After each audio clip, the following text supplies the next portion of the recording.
Hello and welcome to this December 27th edition of The Truth. I hope you had a glorious Christmas and you were able to enjoy it with family and friends, and that you stayed safe and that you had just a wonderful Christmas day. And now I can start wishing everyone a Happy New Year because it's just around the corner. Today we have got a great show lined up for you.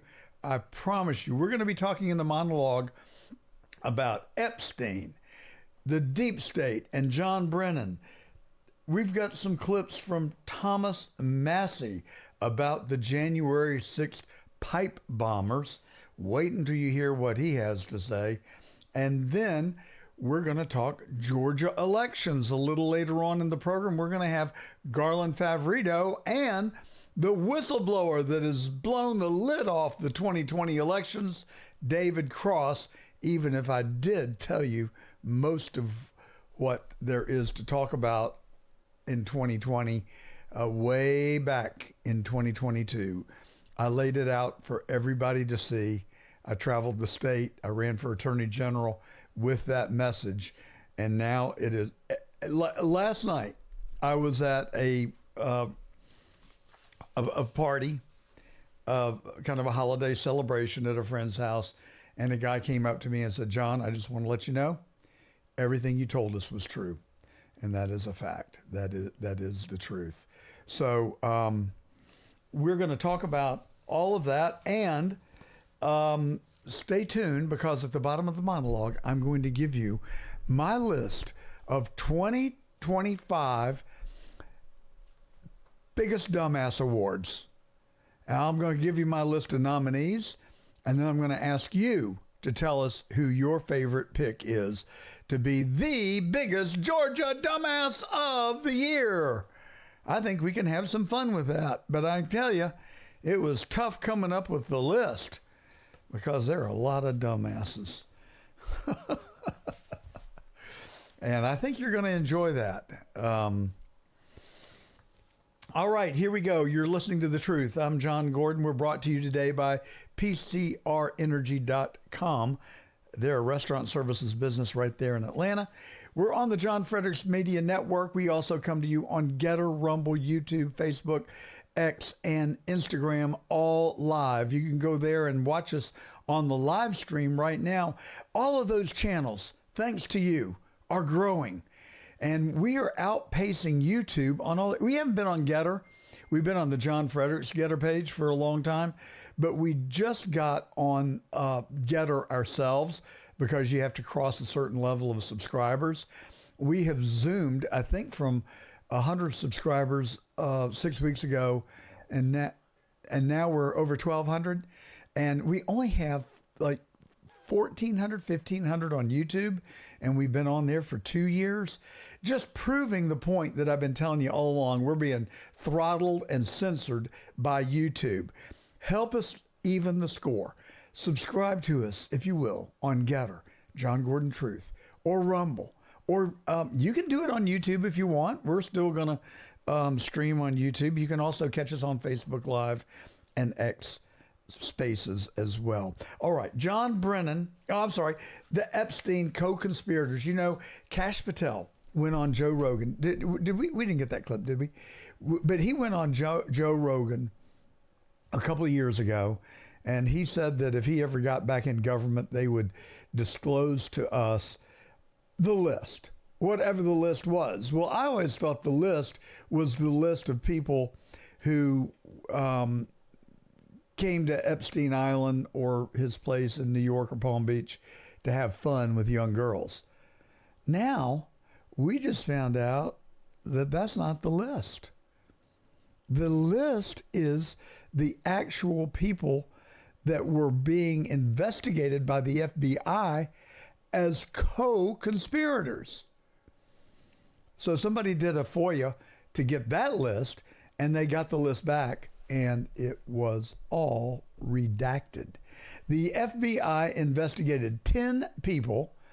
They went down the list in response to the FOIA.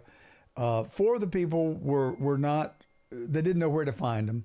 One of them was a rich businessman in Ohio, what's his name? Wexner. Lex Wexner. He owns the limited Victoria's Secret, and he's really rich. He's got the largest house in Ohio, I'm told. But he was on that list. And then there were some other people that were redacted, and they gave these little scant descriptions of them. 4 of the people were in Florida. And that's the list we really want. Why are we not being given that list? I think that we are entitled to know. That's the list that I want. As I've said repeatedly and consistently, I'm kind of like President Trump. I'm not really interested in the list of people who participated in the extracurricular activities. It was illegal. It was immoral. Shame on them. I'm willing to let their maker deal with them. I'm not on any list because I never met Jeffrey Epstein until he became prominent in the news media. I did not know who he was.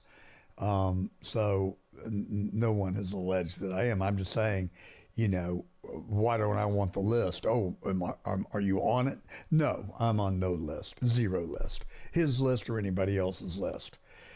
But the point that I'm trying to convey is I think that you run the risk of the people who participated. If we try and publish that list, I think we run the risk of naming people who had nothing illegal, immoral, or otherwise to do with Jeffrey Epstein. And I think for me, that is the greater priority. I want to protect the innocent, and I don't want to injure the innocent while exposing the guilty. Does that make sense? I think Donald Trump would be among those that would be among the innocent. And you can already see the damage that the Democrats have tried to do to him just by saying, oh, he was with Epstein, and here's a picture of him with girls. Well, the girls were at Mar-a-Lago, and they were models, and Trump just happened to have his picture taken with them for some kind of promotion or something. But of course, the media, the Main Street media, some of them blacked out the girls' faces. In other words, they were trying to say these were minors, and here's Trump. It's just a bunch of baloney. It's just a lie. That's just the kind of games they play, and shame on them.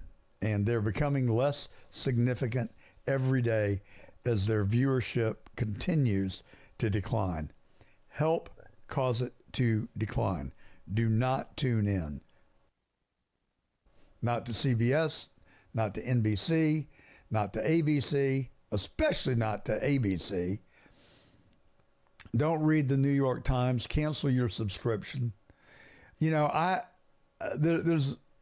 I've never really fully understood Trump's love-hate relationship with the Murdochs, because most people on Fox seem to be extremely pro-Trump. But I think he's never gotten over there calling Arizona way too early.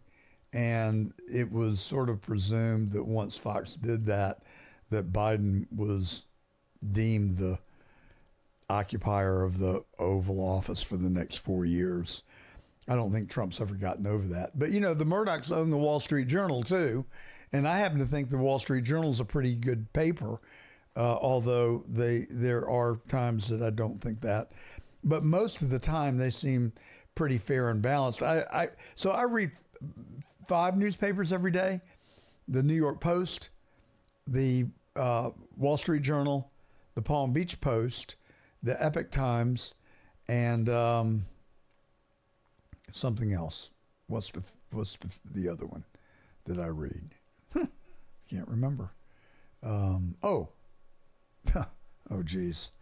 I'm ashamed to admit it, the Atlanta Journal-Constitution. Because while I no longer have my permanent residence in Atlanta, I still have a home there.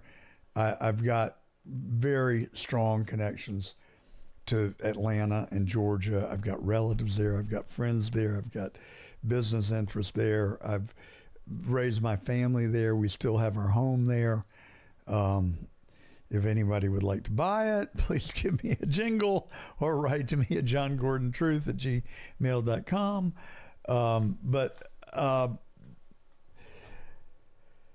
I just read the Atlanta Journal-Constitution to kind of stay connected, even though I really despise the paper. I don't think they're intellectually honest. No, I'm sorry. I know they're not intellectually honest, okay? They denied that there was any fraud in the 2020 election.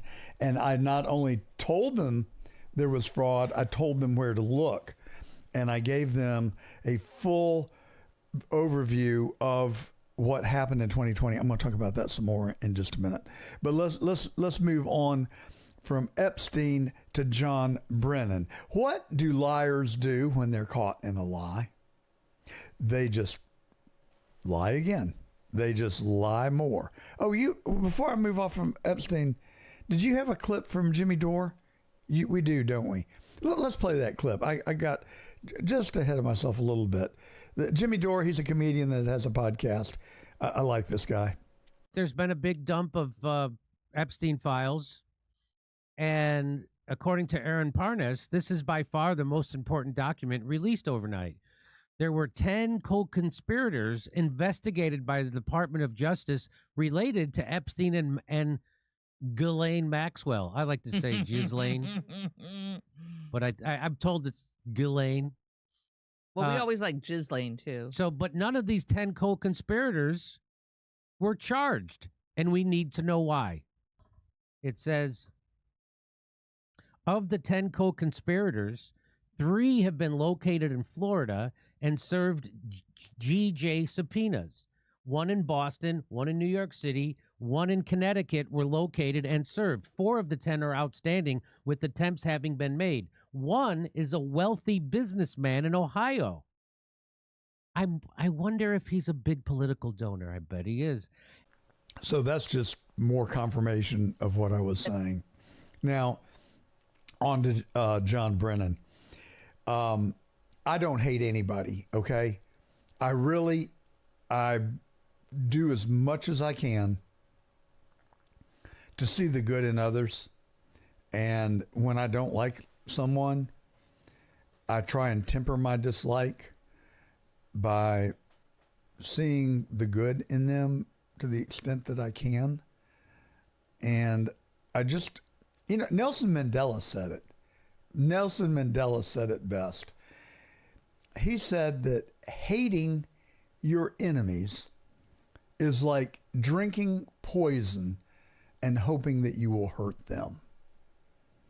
So think about that. Hate does more psychological damage to the person, the hater, than to the person that they're hating. So I'm not going to hate John Brennan. Let me just say I have an intense dislike for him. Is that okay? I mean, the fact is, he did serve our country for a long time. And like so many people that become part of permanent Washington, they move from bureaucrat to deep state to thinking they're invincible and untouchable. No one fits that description more than John Brennan. And if you want to go find the nexus of the deep state, look no further.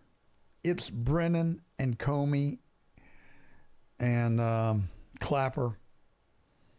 I think you'd have to throw the Obamas and the Clintons into that list.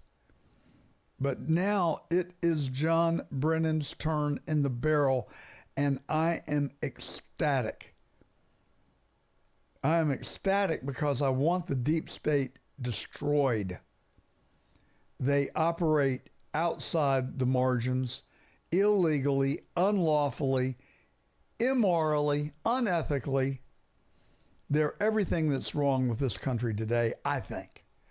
I've told you, I'll tell you again, I'll continue to say it. Our federal government is rotten to its core. I don't trust them, and I want a citizen's rebellion. I want every citizen in America to say, this is not the kind of government we want.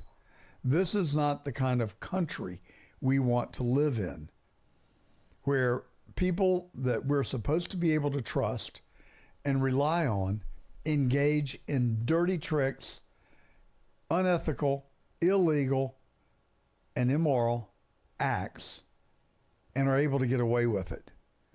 I told you weeks ago that I think that Donald Trump is in the process of dismantling the deep state. I've told you that chapter 1 was Russia, Russia, Russia. We've got the goods. We've got proof positive. And now it is coming back to haunt John Brennan. They orchestrated. Hillary Clinton paid for the Steele dossier, which tried to link Donald Trump to Russia. It has now been proven that it was a work of fiction. They paid someone to write it and made up their sources. It was a lie, and it set this country back years. Now, they need to pay for that. So, Jim Jordan's written, the Department of Justice made a referral. Here's what he had to say. As House Judiciary Committee Chairman Jim Jordan sending Attorney General Pam Bondi a letter referring former CIA Director John Brennan to the Justice Department for allegedly making false statements to Congress.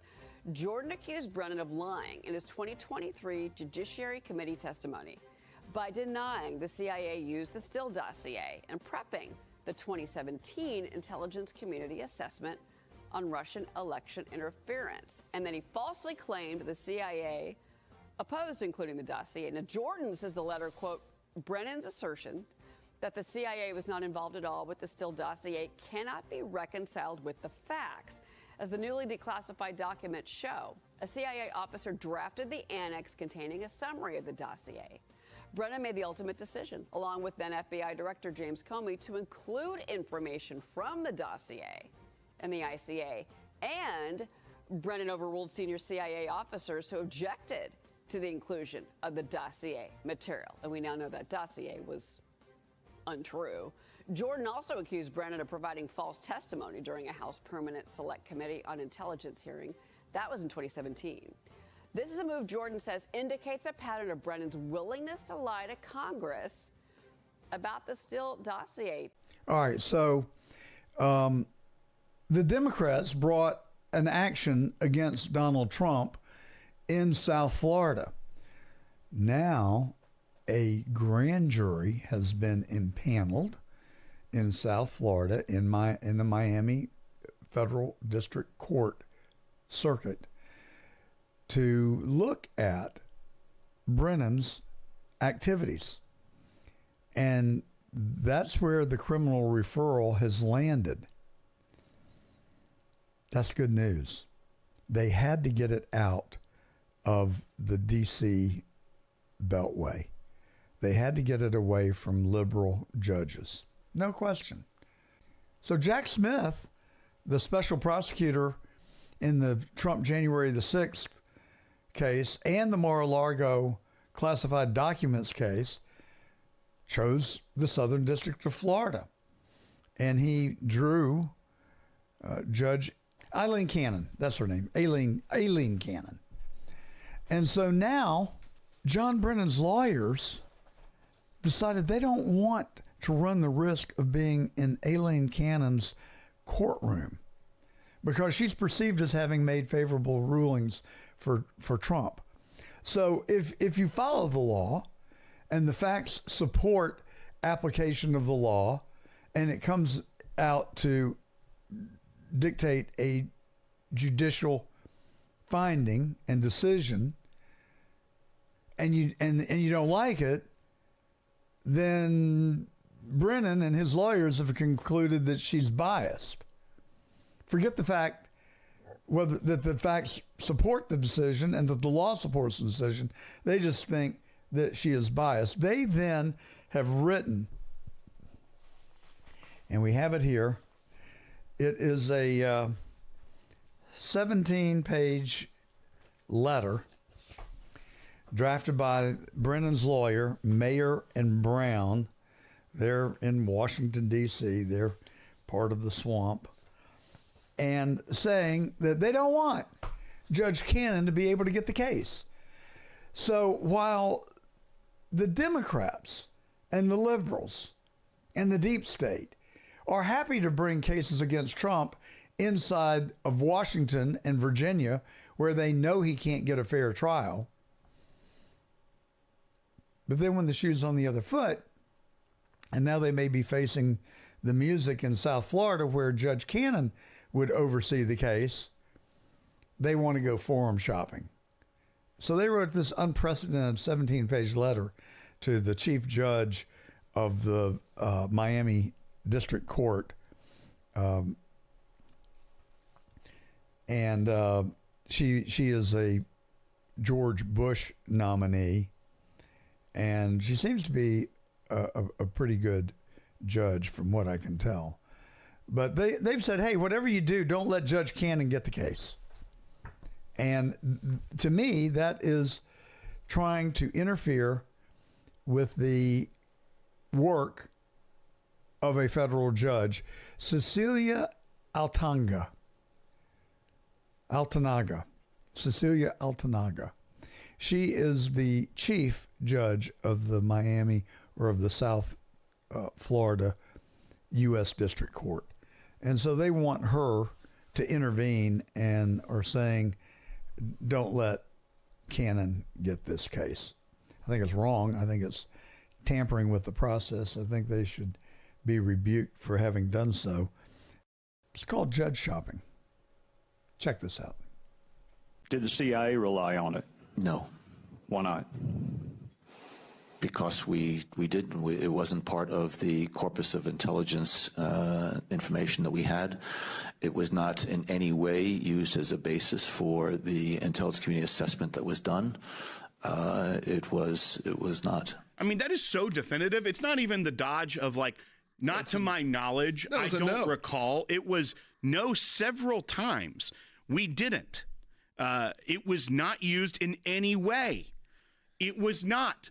3 times he denies using that. Heard that before. Right. Doesn't end out well. So he denies it 3 times in that one statement, and we know it was a lie based off of his own writings and memorializations and memos within the CIA. So we know the DOJ now has a grand jury impaneled. How do we know that? From his own attorney. Yeah, they've confirmed it. Who is trying to push back. We have the 16-page letter from his attorney to Chief Judge Cecilia Altanaga. Yeah, TLDR, man. Trying to say, look, we're going to argue jurisdiction and venue later, but at very least, you got to stop the DOJ doing what they're calling judge shopping, trying to get it in front of Eileen Cannon. Yeah, I think some people have probably seen their thumbnail and go, why is Eileen Cannon on our thumbnail?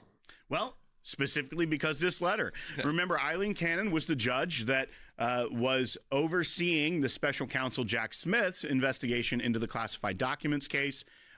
She ruled favorably for the defendant in that case, President Trump, in many instances in the ways that the special counsel was used. And because of that, they see her as persona non grata when it comes to maybe being overseeing their prosecution. They're pushing back, trying to get the judge to do something which would be ordinarily not happening. You don't normally see a chief judge step in and block something like this early, and they even admit to that in the letter, but they are trying to make sure that it doesn't end up in front of her. Yeah, well, see, it's okay if we're doing it, meaning the Democrats and the deep state, because the judge in Virginia just dismissed the complaint or the indictment against James Comey, the former FBI director, because she said the prosecutor was not lawfully in office. It was an interim appointment, and they had overstayed the 6 months that the law allows you to be an interim appointee as a U.S. attorney to fill a vacancy. So, in Georgia, when they felt like that the indictment had been brought by a prosecutor who was conflicted, that would be Fani Willis, they didn't throw out the indictment, they threw out Fani Willis. So why would they throw out the indictment that a grand jury returned on James Comey rather than just saying that the prosecutor was disqualified from carrying the case further and a new prosecutor had to pick up the ball and run with it? That's what happened in Georgia with Fani Willis. We'll talk about Fani in a moment. But now in Florida, they're trying to get way ahead of the game and try and tamper with who is going to be selected as the judge. It is wrong, and if Judge Altanaga has any sense, she won't touch it. She would just say, we have a process, we're going to let the process determine who the judge is, and so be it. And the fact of the matter is, you just saw Brennan lie before Congress because we've got the goods. We've got the full story that the CIA put it into the president's briefing. That would be President Obama in 2016 on his way out, alleging this Russia collusion stuff that has been completely proven by the Democrats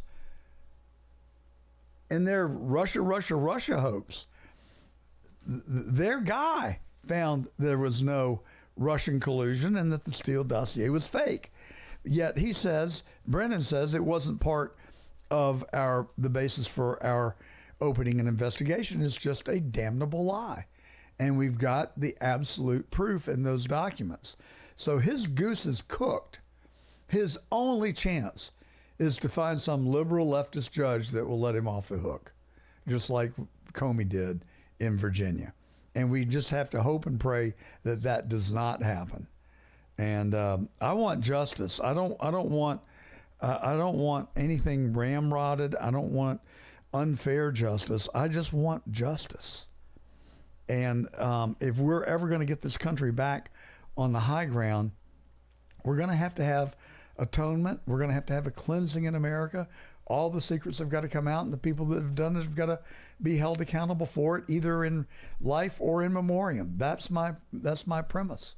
Now, big story in the news in Palm Beach, Florida, concerned the arrest of the manager of Beach Restaurant. His name is Jose Gonzalez.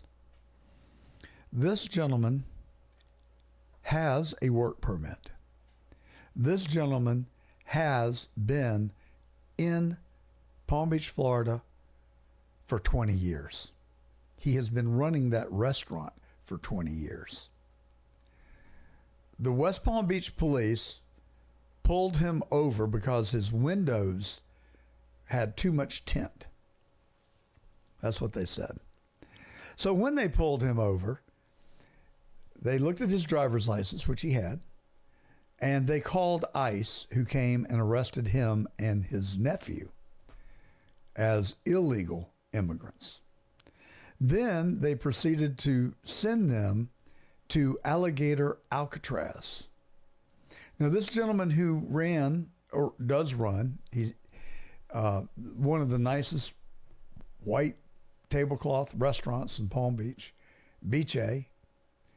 They're a national chain of fine dining Italian restaurants.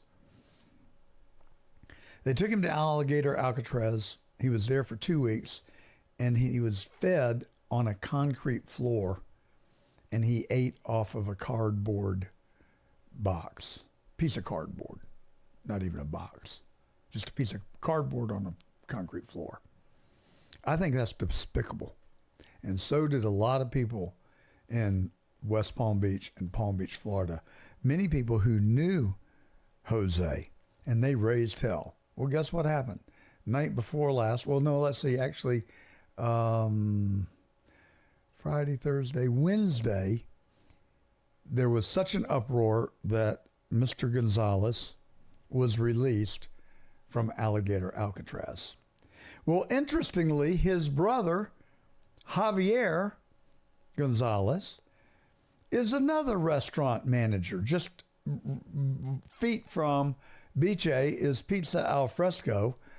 Javier has been the general manager of that restaurant for many years. And in 2017, the identical same thing happened to Javier with the identical result.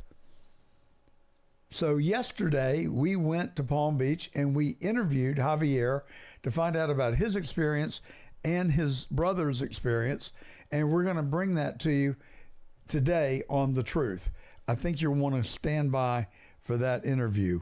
It was a very insightful interview. You know, this immigration problem that Trump was handed is a really big deal for a lot of reasons. First of all, we've got 18 million illegals in this country. A lot of them were robbers, murderers, rapists, bad guys, cartel members that needed to go back. A lot of them, most of them, some of them, I think most, have been rounded up and deported to their country of origin. Some are just sent directly to CCOT, which is perhaps the most inhumane place on earth. I don't know who the rival, I don't know where the rivals would be. But for really bad guys, no mercy. You know, you came here illegally. Many of them committed crimes in this country, and they just needed to be sent back. And then there's a big group of people who flooded into the country under Biden, and I've maintained that they are not really they are as much a victim as our country is, because Joe Biden, the now certified illegitimate president of the United States for those 4 years, those horrible 4 years, invited them in. So my thought process is, if you invite someone into your house and they come into your house, you cannot then call the police and say that they are trespassing because you invited them in. Can you extend that logic to our immigration issues? I mean, are they really at fault for having come here at the invitation of the then illegitimate president of the United States? The people that should be held accountable are them, are Biden and his administration. And even worse, the people that allowed him to be seated in the Oval Office. We're going to talk about that in just a little bit. Those are the people that should be held accountable. But look, we don't have the support structure. And it's not reasonable to expect that we would then play host to these about 10 million that came in the last 3 or 4 years. So I have authored the Gordon Plan on immigration. I want the people who came under Biden to leave or be deported. But I don't want it to happen in an inhumane manner. I think taking Mr. Gonzalez to Alligator Alcatraz and forcing him to eat off a cement floor covered with a piece of cardboard is lower than low. It is dastardly. It is inhumane. This gentleman has lived here 20 years, paid his taxes. He is universally loved and revered because he's just a plain nice guy and has not broken our laws. So that's where the Gordon Plan comes into play. So here is the Gordon Plan in a nutshell. We turn all the COVID vaccination centers, that are now closed, thank God. But we reopened them. We reopened the COVID vaccination centers. But we rebrand them. They are now immigration registration centers. And if you came under Biden, we're going to help you get home. And we're going to do it humanely. And we're going to do it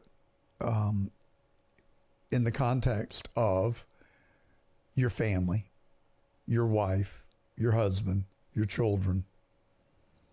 We're going to get all the details.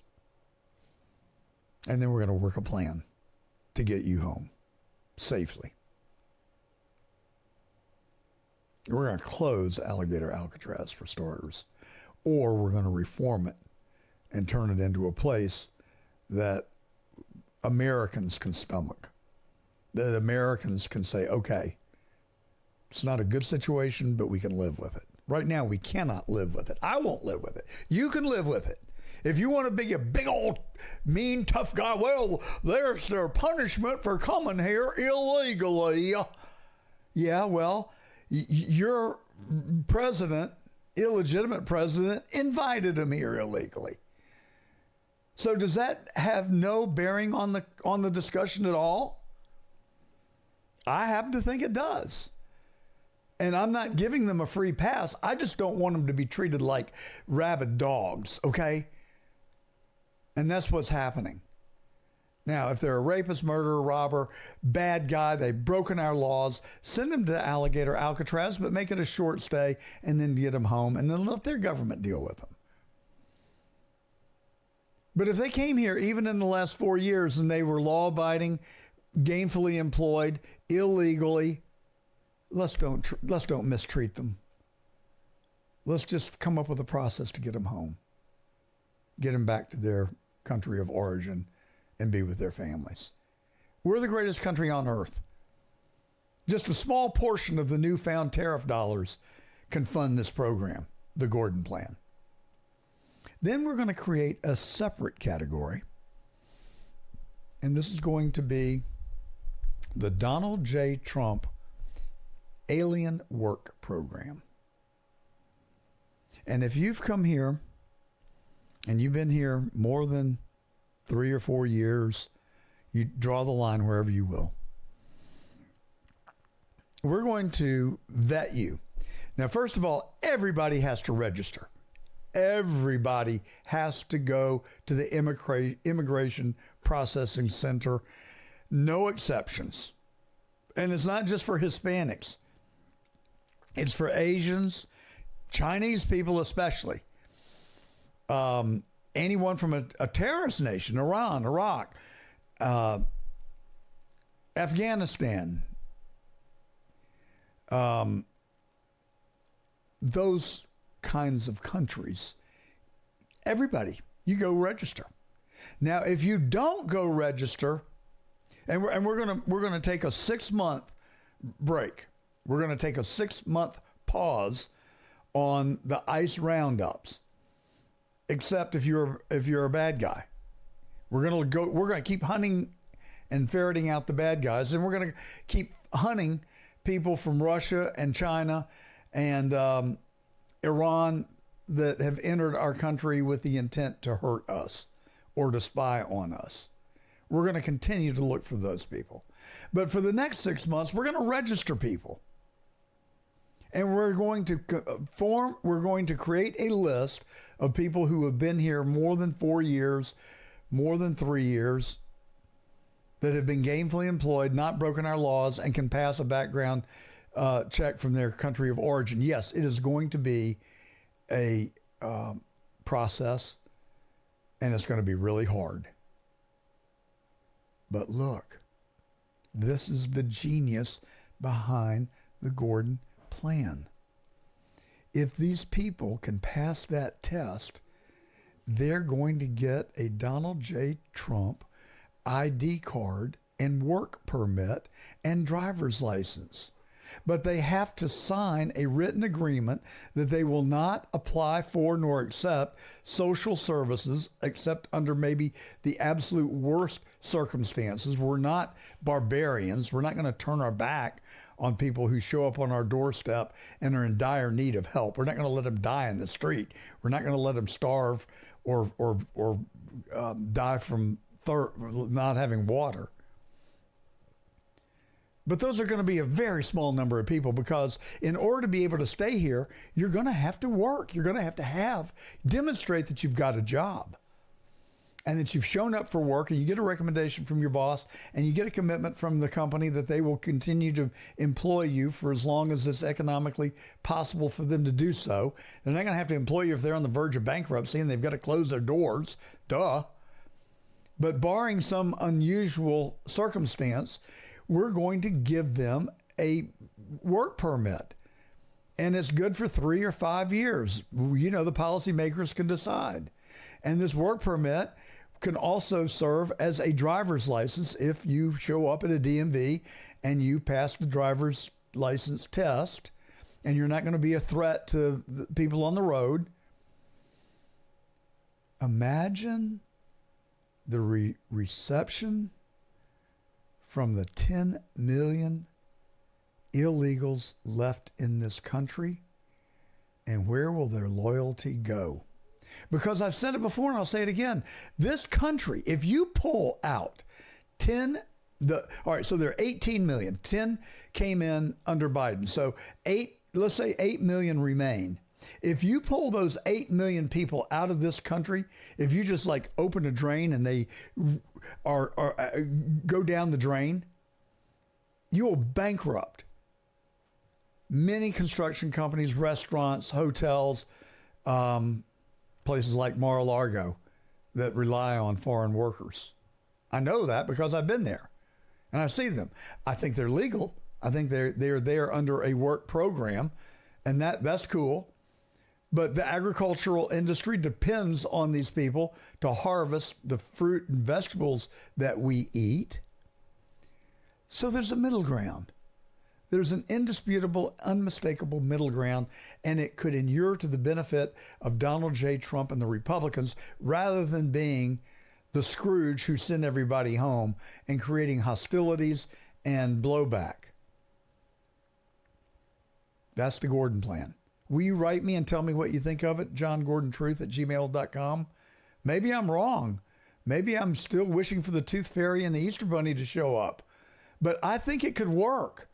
And I think it might be more efficient. And here's the beauty of it. We now then know where every single illegal is. And if you don't show up at the Immigration Processing Center, you then are subject to being arrested and sent to Alligator Alcatraz. Do not pass go, especially do not collect the $1,000 that will pay you to take a flight home. I think it's brilliant. What do you think? I want to know what you think. If you're on Getter right now, let us know in the live chat what your thoughts are. If you're on Rumble or YouTube or Facebook, you can let us know in the comments what your thoughts are about the Gordon plan. I happen to like it. I actually love it. All right. Representative Massie has been a thorn in President Trump's side, as you know. He is a Republican, but he doesn't go with the majority. And he actually does have a conscience, and he really does care about our country. I think he's a real patriot, but he's not afraid to calling permanent Washington out. So he has made a discovery, and I think there's been corroborating information that he's right. Check this out from Representative Massey. And there are whistleblowers that have come to me. I've done everything I can to protect their identity, including printing, making public the second letter that I received from the attorney Kurt. And I've got another whistleblower thing that I received last night. I haven't fully digested. Wow. What the attorney's very smart. He sends it to me and at least one other member of Congress, right? Yeah. This latest one came to me and Chairman Jim Jordan. It's not about particularly the pipe bomb investigation. Right. But it's about concerns at the FBI. It's just confirmation of what we've already known. January 6th was made up. The Democrats knew that they stole the election. They knew that people were going to march on Washington en masse. They knew that they would probably end up at the Capitol. They showed up there just as predicted, and then they provoked them, shooting rubber bullets and spreading tear gas and torturing people, shooting and killing Ashley Babbitt. They also, the Capitol Hill police also killed another lady in the tunnel. She was really beaten to death and stomped to death. It is one of the most horrendous, gut-wrenching things I've ever seen. Humanity does not need to be this way. But they perpetuated that. They brought it on us, and then they went on a witch hunt to prosecute people who were in the Capitol on January the 6th. And so a lot of our listeners, I mean, one of our listeners is a friend of mine, and he cares more about playing golf than he does about looking and studying what's happening in our country, where his children and grandchildren are going to grow and grow up, hopefully, in a free country. Well, I just don't consider these conspiracy theories very much. Okay, well, how convenient is that? Then don't look. Just sit on your fat ass, play your golf, drink your bourbon, and play gin rummy and bitch about and gossip about your friends. I'm sorry. That's what a lot of these people do. And I don't like it. And damned if I'm ever going to become one of them. I will be a citizen until I die. And you know where I heard that first? Newt Gingrich. He told me that personally. I said, Mr. Speaker, you are pushing 90 and you're still in the game. And he said, John, I will be a citizen of this country until the day I die. That's the kind of mental attitude every one of our listeners needs to adopt. You have more power than you realize. You have a voice. You know, there was this guy who prayed every night that he would win the lottery. And he would get down on his hands and knees, and every night, oh God, please let me win the lottery tonight. And then the next night, oh God, I did not win the lottery last night. Can I please win the lottery tonight? And then they would go on to the next night, and it went on for month after month after month. And one night, at 2 a.m, he woke up in a cold sweat, and he had heard a voice speak to him. And that voice said, "Buy a ticket."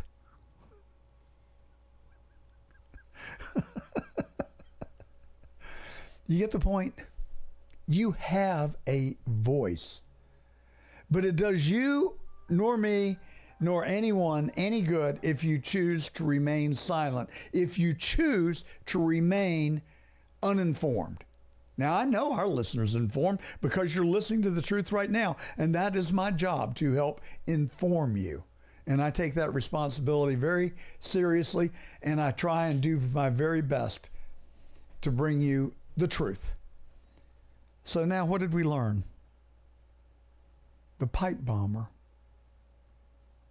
was a member of the Capitol Police. That's the allegation. You know, we were told that by a YouTuber a month or so ago, and then out of nowhere, after 5 years, they arrest this guy in Virginia who he's 30 and he lives at home with mom and daddy. And, you know, it's just, once again, here's the lone assassin theory. And anybody who questions it must be some right-wing MAGA conservative conspiratorialist. Charlie Kirk and I had a great conversation 9 or 10 months ago when we interviewed him on The Truth, and he and I both agreed that conspiratorialist, sexist, racist, misogynist, homophobist, all the ists that exist are just designed to manipulate you into silence. And Charlie and I both said to each other on this very program, we are no longer going to be manipulated. You call me whatever you want. I don't give a damn. I just don't care any longer. My reputation is in cement. You know, ain't nothing I'm going to do to change it for the better or the worst. And I don't shy away. But if you want to call me a conspiratorialist, a right-wing lunatic, have at it. And I'm going to call you somebody that doesn't care about our country. Because these things are as real as the nose on your face, and it is happening over and over and over again. And we continue to let it happen because you don't stand up and push back on it.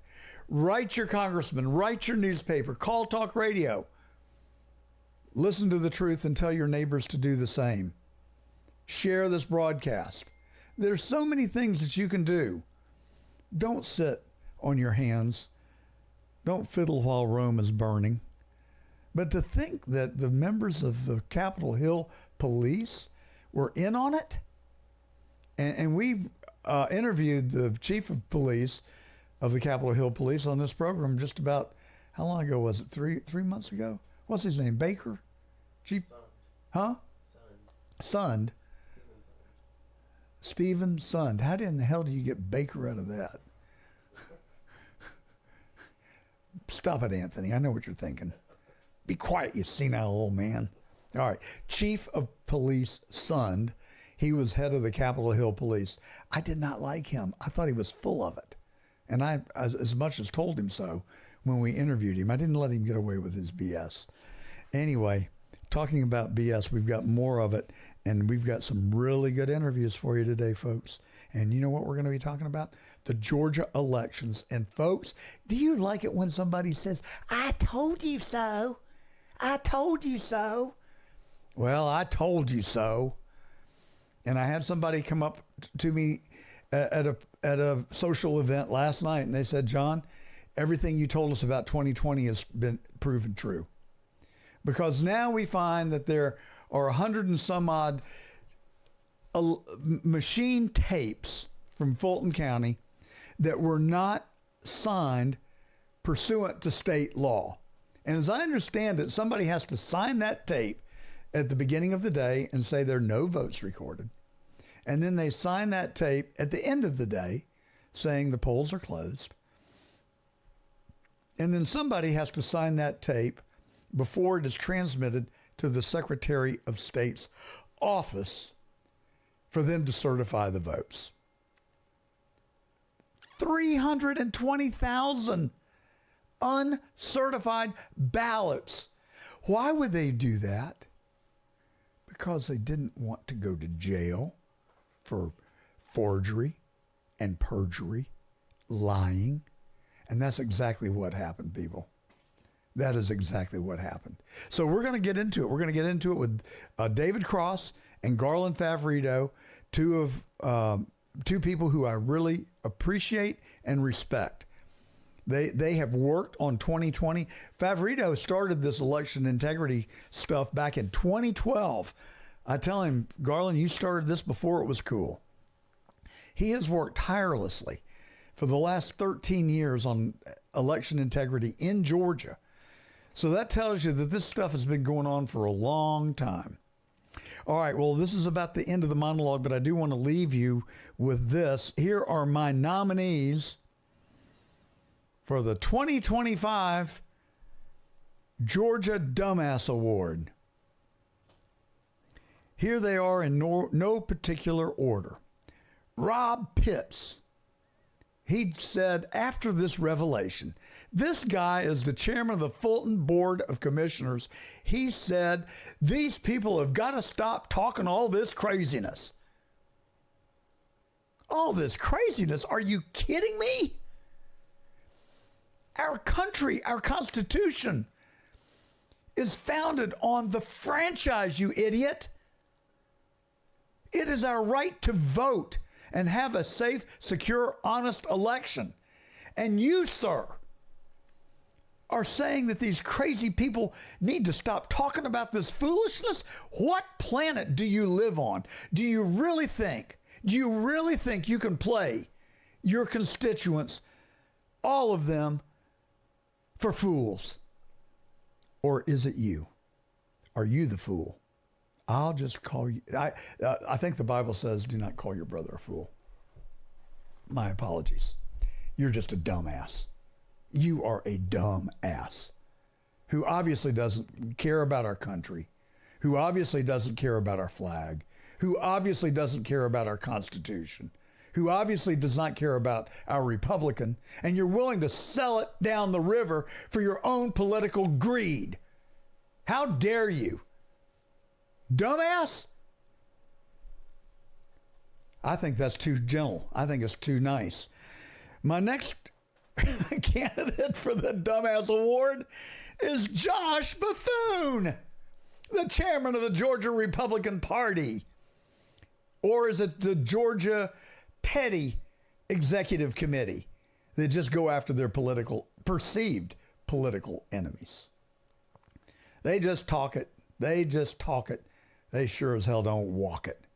He's best friends with the Frost family. They're the ones who helped get him elected. And you know what happened in that story. The Frost family could be on the Dumbass Award. You know what? Let's put them on there. We've got our first 3 nominees. Rob Pitts, Josh, well, his name is really McCoon, but I call him Buffoon. The Frost family, and Brian Kemp. Yep. The only problem with nominating Brian Kemp is that he's not a dumbass. I would rather have a dumbass opponent than a conniving opponent, a smart opponent who's just dishonest. Brian Kemp went to lunch with friends of mine at the Blue Ridge Grill on West Paces Ferry and Northside Parkway in Atlanta, Georgia, when he was running for re-election just a couple of years ago, and said, "We looked and we can't find any evidence of wrongdoing in the 2020 election." And 2 of them called me on the phone walking out of the restaurant saying, "Can you believe this crap? Can you believe this?"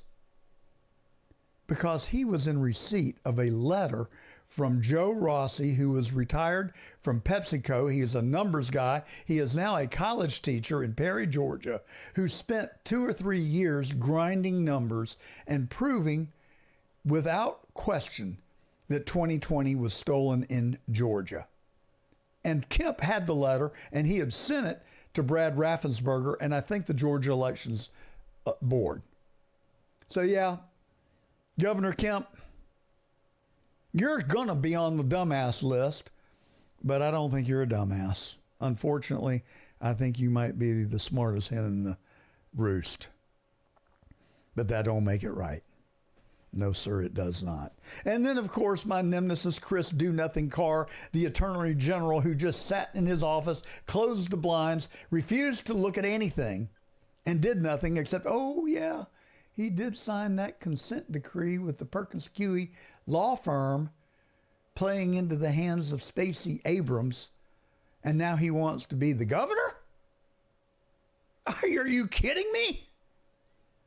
I would rather have my dog Sterling sitting over here who's snoring being the governor. Well, actually, you get probably about the same result. They just do nothing. But he's on my list for the Georgia Dumbass Award. And last but not least, Brad Raffensperger, who went on 60 Minutes and said this was the most secure election in Georgia history, and there was no fraud involved. Except Judge Brian Amaro, that courageous judge down there in Henry County, found that Bob Shealy, Charles Bundren, and Preston Halliburton had put on a case, and he found that they had made a prima facie case and ordered the absentee ballot sealed or protected and ordered them to be made available for inspection. Now, I think that was long about January of 2021. May have been February. And those ballots are still in the English Avenue warehouse under the protection of the clerk of the Superior Court of Fulton County. At least they're supposed to be. What's going to happen when we go fetch those ballots? Because now They have been ordered by Judge McBurney, who sat on that order now for 2 years and wrote the most scathing order I've ever seen when he dismissed David Perdue from his lawsuit against the Fulton Board of Elections and just said all sorts of horrible things about David Perdue and that he was not going to allow his courtroom to be used in such an illicit, wrongful manner. Those aren't exact words, but it's close. Except there's one little problem, Judgy. You were reversed by the Georgia Supreme Court in a unanimous decision that reversed the Henry County Judge Amero, that courageous one, who after 9 months of having found that the petitioners had made a prima facie case and that the absentee ballots could be inspected, changed his little mind. What happened, Judgy? What happened to you? Because you decided that the petitioners lacked standing. Just like your pal McBurney. Except there's a little problem there. The Georgia Supreme Court reversed your ass too. Unanimously.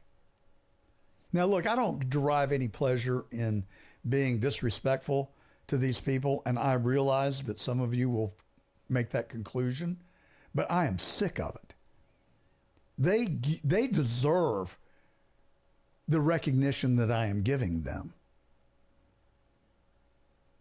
They have not served this country well because, I repeat for the 100th time, the franchise is the pillar of our democracy. And I don't know who you cave to. I do not know who you cave to or what your motivation is or what your agenda is. If you're listening and you have an idea, please write me in the comments or write johngordontruth@gmail.com. And I'd love to know what you think, our listeners. But these people, the nerve of them, the gall of them, to have the evidence, to see the evidence, and we showed them the evidence. Bob Shealy is a wonderful lawyer. And he presented a fabulous case and took depositions, and we got the video of the State Farm Arena, fell into our hands and into our laps. And now people with David Cross's revelation is saying, see, I knew it was true. Well, why didn't you listen back in 2021 when we actually could have done something about it?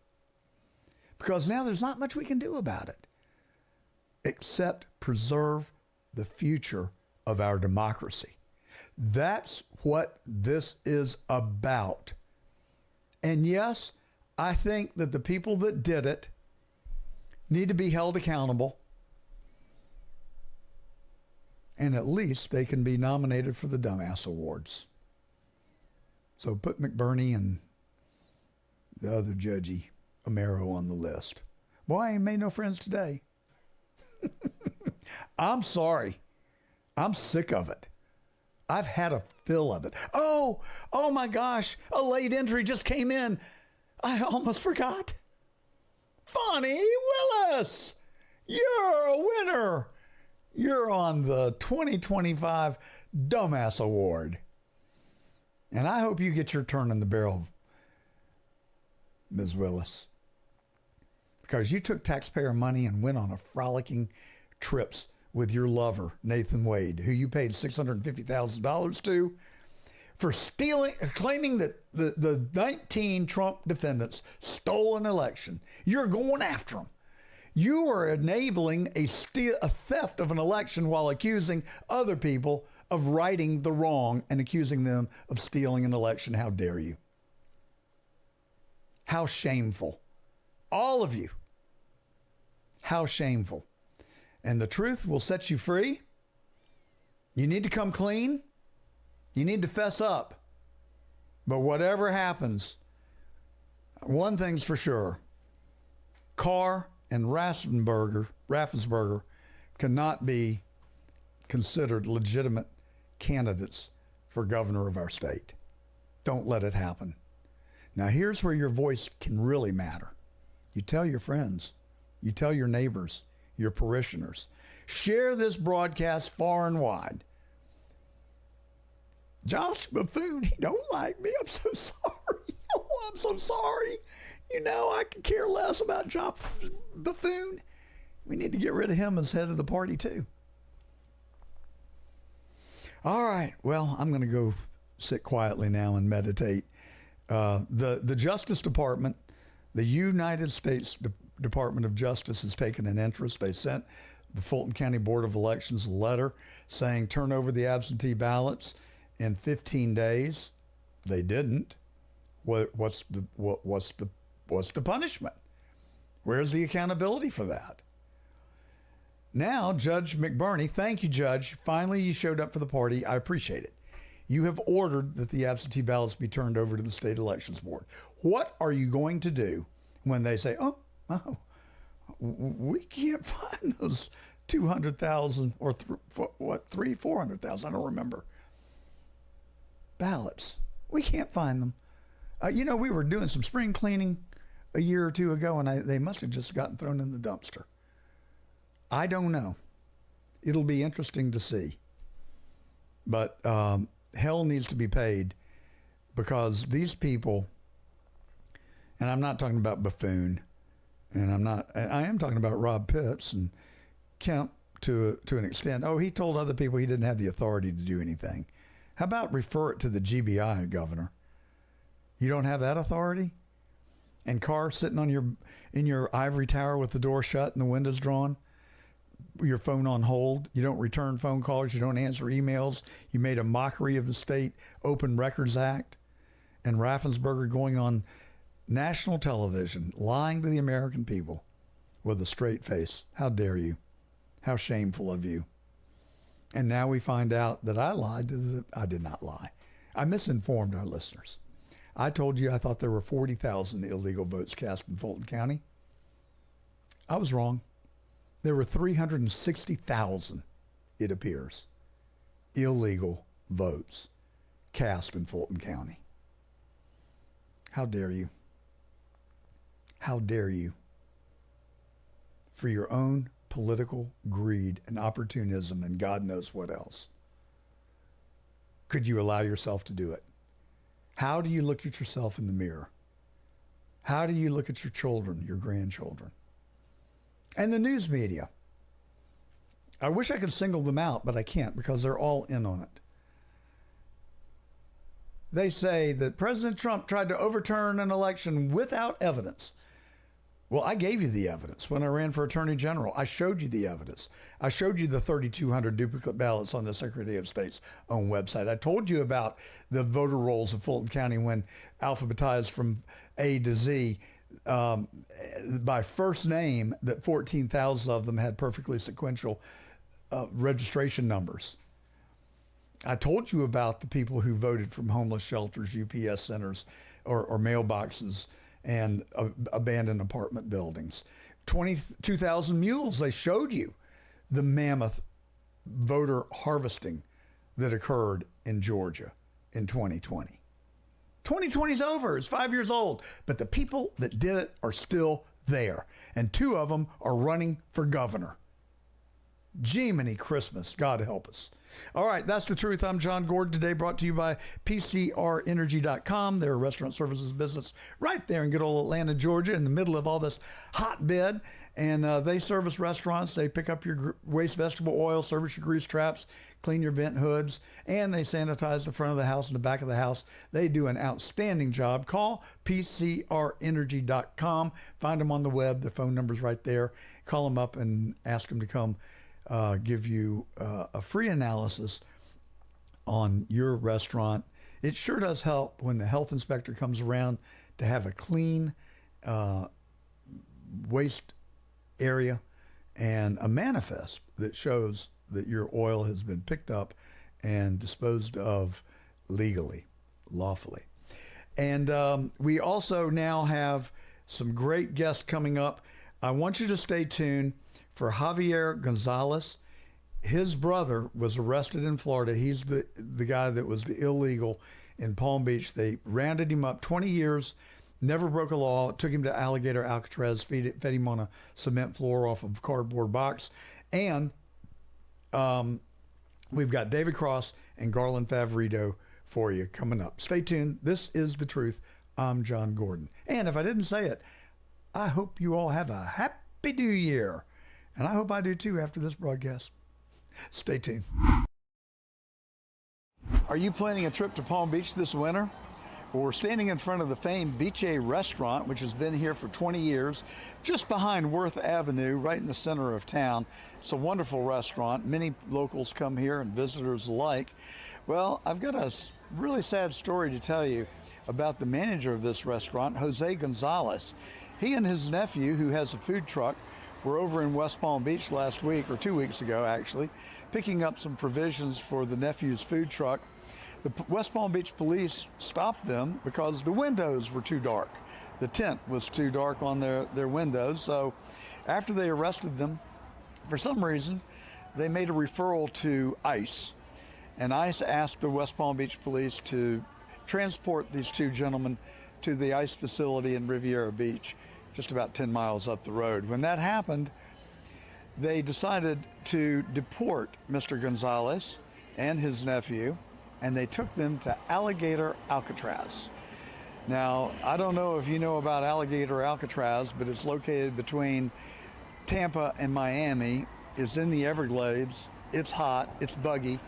There are a lot of alligators around Alligator Alcatraz, hence the name. It's not a hospitable place. But they took Mr. Gonzalez there where they fed him, not on a white tablecloth and good, wonderful Italian food, but instead jailhouse food on a concrete floor with a cardboard, piece of cardboard as the tablecloth. Now, a lot of people in Palm Beach were outraged by that. They became very vocal, and a petition was circulated, and people took to the streets. Some 50 people protested in the streets, and a lot of people wrote a lot of letters and emails protesting it. It's been a popular story in the Palm Beach Post for the last 2 weeks. Well, a Christmas gift came to Mr. Gonzalez just 2 days ago, 2 days before Christmas. He was released from Alligator Alcatraz because they found out that he's been here 20 years, no criminal record, and he has a work permit. Why was this man ever detained or let alone arrested and sent to Alligator Alcatraz? That's a subject that is still open that we're going to continue to peer into. Stay with us. We're going to have an interview with Mr. Gonzalez's brother, who's the general manager just next door, and he had a similar experience about 8 years ago. Stay tuned. You're going to want to watch this one.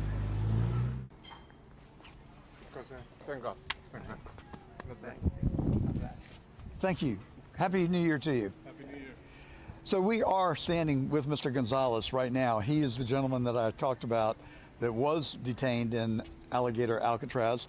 Understandably, he doesn't really want to talk about it. He's happy to be here. And I guess one thing, Jose, that we could learn from this, you have an awful lot of friends who really did come to your rescue.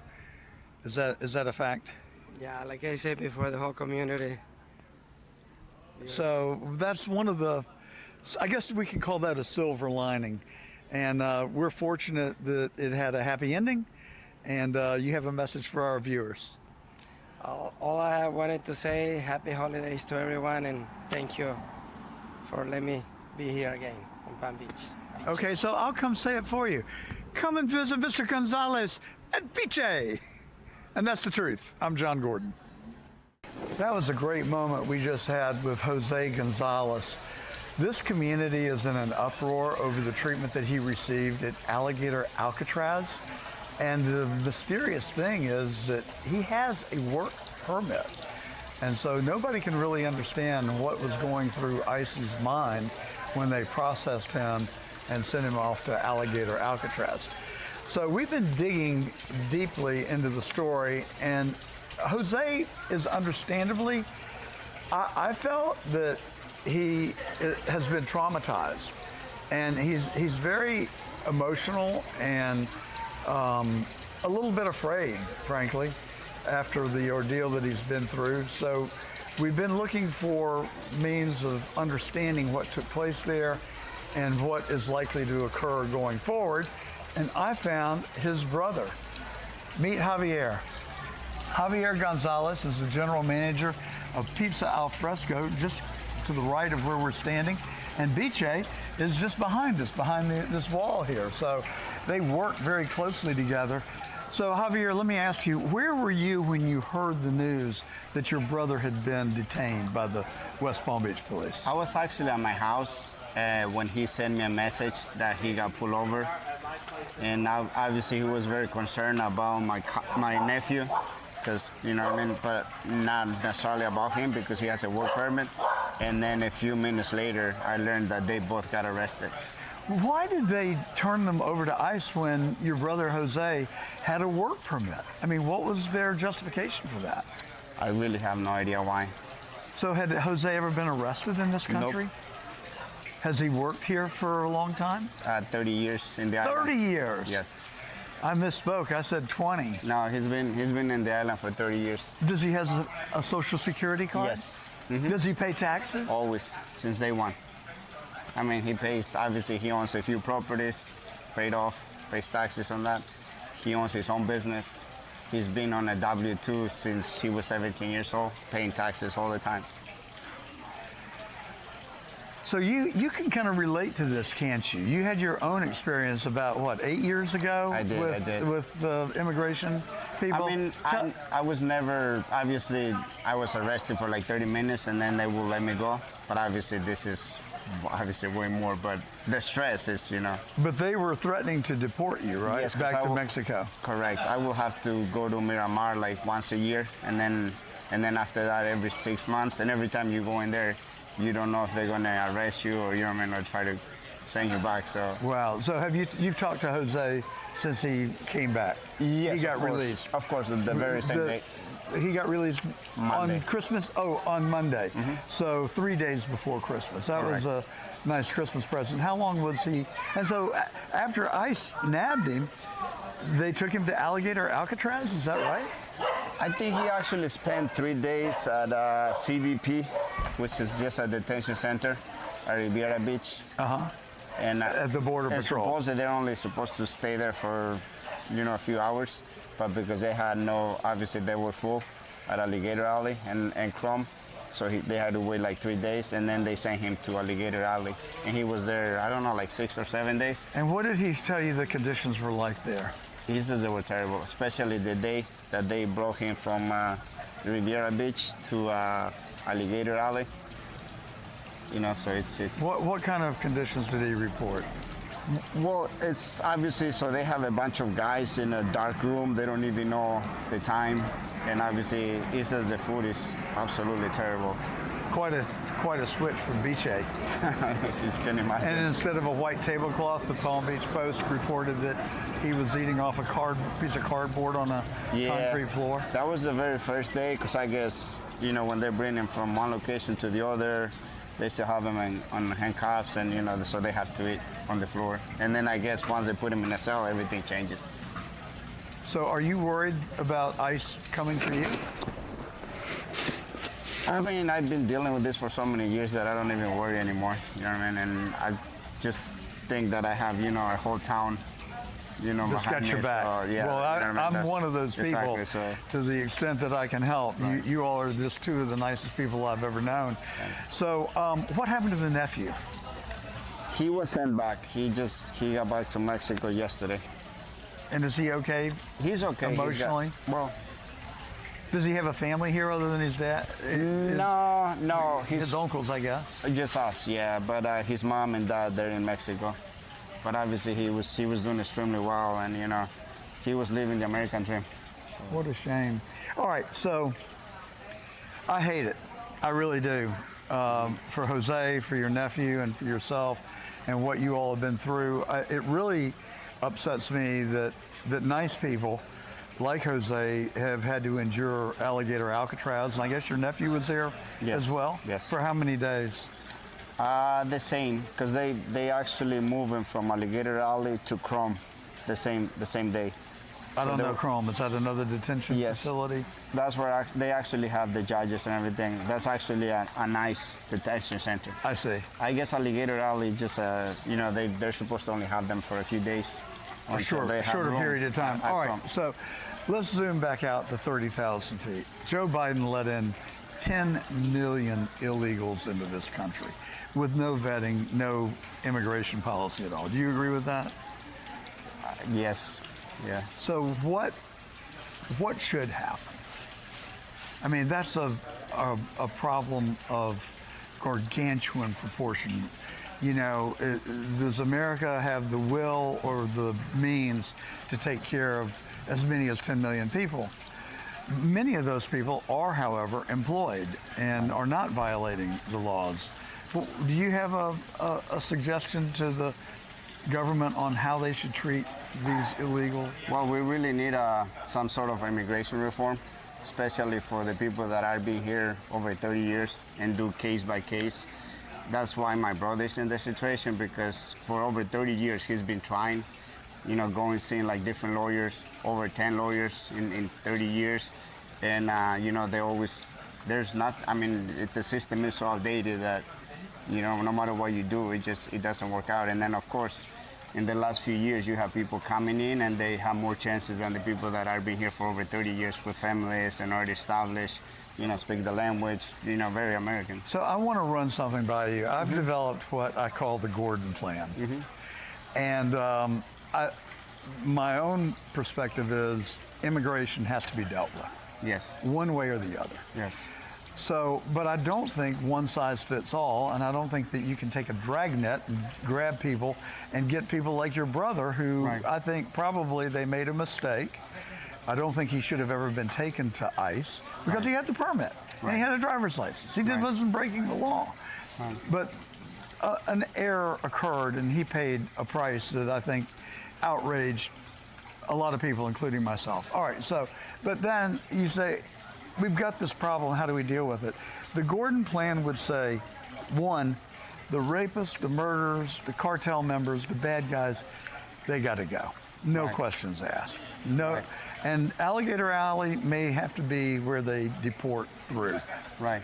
Then you've got a second group of people who came in the last 4 years, most of through the Biden administration. And that administration just opened the doors and said, y'all come on in. No vetting, no real even accounting for who they were letting into the country. It seems to me that that group of people, well, so let's back up a second. What I'm advocating is that we take all those COVID injection places that we had all over the country and we turn them into immigration processing centers. Right. And everyone who is not lawfully in our country has to report to that center within 6 months, and you give them your name, your address, and we vet them. If you've been here over 3 years or 4 years, and you can pass a vetting process from the country of origin, you're employed, you have not violated the laws of this country, you can get a Donald Trump work permit card, and you can also use that to get a driver's license, and you'll be given a social security number, and we'll have the address and phone number. And you can remain in this country if you pass that test, if you pass that vetting. Right. And you can work. Right. Because I go out to eat every night in Palm Beach and West Palm Beach. I see people of Hispanic origin at every restaurant I go to. Right. My sense is that if you took every illegal out of this country and you were able to miraculously do it overnight, just poof, the restaurant business, the construction business, the hotel business, the farms and agricultural enterprises in our country would collapse. Right. Because we're dependent on good people like you and Jose. Right. And personally, I've gotten to know you. I don't want you going anywhere. Thank you. Maybe to the bar to fix my martini tonight. Sure. Well, we can always help. He's an expert.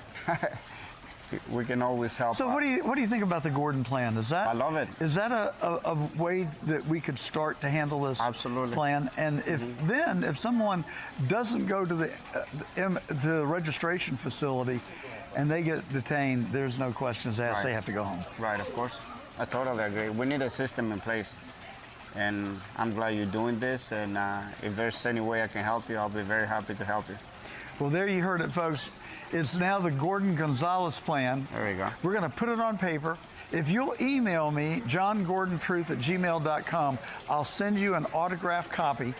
Let's get this message out to all of America. Let's implement the Gordon plan and the Gonzalez amendments to help the good people stay in this country, because they're a big part of American enterprise. The bad guys, sorry, you got to go. And that's the truth. I'm John Gordon. News about Georgia election fraud is like the bad penny that keeps coming back. Or, I guess maybe more apropos for this time of year, the gift that keeps on giving.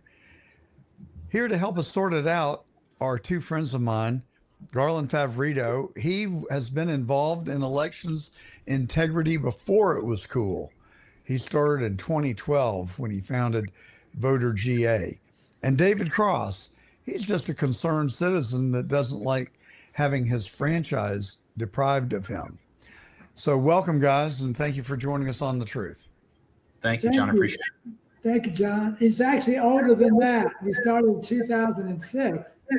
I was trying to make you a younger man, but so much for my effort. Yeah, I mean, I originally got into that in 2002, and then founded Voter GA in 2006. So what got you interested? What attracted you to this topic? Because secure elections has always been a concern, but it has never received the kind of attention that it has since 2020. Right. Well, it's been bad. It's been bad for 25 years, John. So I'm an IT guy. So in 2002, I went to a conference to look at these new machines that were coming out, and none of them were verifiable. They were paperless. You couldn't audit the results. You couldn't recount or erase. You could only reprint previous unverifiable results. There was no paper ballot. It was not verifiable to the voter, and no one in their right mind would have purchased that system based on my experience at the time, which was 20, 30 years in the business. So that's how I got involved. I thought that we were, this was probably just a dog and pony show. I didn't think they were the state of elections director, the Secretary of State in Georgia would actually purchase that kind of a system. It was just beyond my imagination. So when they started evaluating, I spoke out, and I wasn't the only one. There were quite a few others who realized all the problems with the machines back in 2002, 24 years ago. And so Sonny Perdue was governor of Georgia in 2002. I don't know who the Secretary of State was. Sonny was elected on the machines, and the Secretary of State back then was Kathy Cox. She, Kathy used to work for Lewis Massie. Lewis Massie was the former Secretary of State, and Massie became the lobbyist for DBAL, which at that time was called Global Election Systems, and actually secured the contract that Kathy Cox signed to give her old boss the lobbying benefits from having a $54 million system on the Georgia taxpayer dime purchase. All right. So if you're saying that the machines were flawed in 2002, who was to benefit from that? Who orchestrated the fraud, and who benefited from it? Well, it was, that's kind of a complicated question. A lot of people benefited from it. Who orchestrated it? Well, Kathy Cox signed the contract. So I guess you would have to say that she orchestrated and you know, we might as well just call it fraud, because if you spend $54 million of taxpayer money on a system that's not verifiable to the voter, not auditable for elections officials, not recountable for a candidate, and has no ballot, it's completely paperless and non-transparent, I guess you would call that a fraud. So Kathy Cox orchestrated that fraud. And the 2002 election was conducted. There were two major upsets. Sonny Perdue was one of them, and the other was Saxby Chambliss beating Max Cleland in the secretary. I'm sorry, for the Senate race. So do you think this was generally well known under the Gold Dome, and everybody just remained silent to go along to get along, or I mean? Well, to give you an example, John, like I said, I wasn't the only one. One of the other ones who was speaking out extremely vocally at that time was Rusty Paul, who's now the mayor of Sandy Springs. And another one that was speaking out was Cynthia Welch, who at that time was the Fulton County Elections Director. She was telling the Secretary of State that you could not recount a race on that. So Senator Donzella James, who's still in the Senate today, was another one speaking out at that time and actually voting against it. So it was pretty well known that if we purchased that kind of a system, it was going to be a catastrophe. And sure enough, 17 years later, the United States District Court found that the system was in fact constitutionally deficient. The same thing I told him in writing in 2002, and I still got the letter, and I show that from time to time. So, all right. Well, let's run the film all the way forward to 2020, and in 2020 is when I became aware of gross election fraud. I believed then, I believe now even more so, that the 2020 election was stolen. I think you two gentlemen agree. In fact, you're two of the people that helped convince me that it was stolen, actually. David Cross, you and Joe Rossi are two people who worked independently, according to, as far as I know, who sifted the data, looked at the data, concluded that the data did not make sense. And each of you independently, correct me if I'm wrong, these are rough numbers, concluded that Fulton County had been stolen and that the tally was roughly 40,000 illegal votes, 400,000 in the state. And I think you and Joe came up with roughly the same numbers. Now we learned that you were grossly wrong. It's more like 360,000 illegal votes, because you did a FOIA and got the tabulating tape from each of the voting machines in Fulton County. What did you find? You made quite a stir, by the way. We did, and there's a couple things that you need to understand. So the 315,000 votes that are associated with the unsigned tabulator tapes, people need to fully understand that those are ultimately valid votes, because they were certified. So the detractors out there are going to try to call us out about that.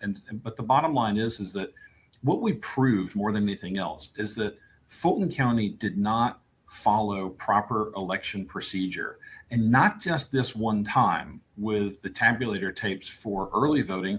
They did it with election day. They did it with several other processes. So this is two separate things. One is the tabulator tape issue. The other one, going back with Joe Rossi, was we were initially looking at the recount sheets to see if things added up. And what we found in there were multiple duplicate entries, where you just had a lot of sloppy data entry that didn't make any sense, and it couldn't be reconciled. And Joe Rossi reached out to me and called me up one day and said, "Hey, I heard about this whole thing, with the tabulation and the recount, and what was your process?" And I told him. He asked, "Where did you get the data?" I told him from the Secretary of State's office.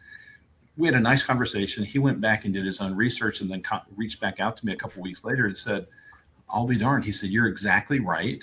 And he said, on top of that, he said, I found a couple of other things that you didn't have.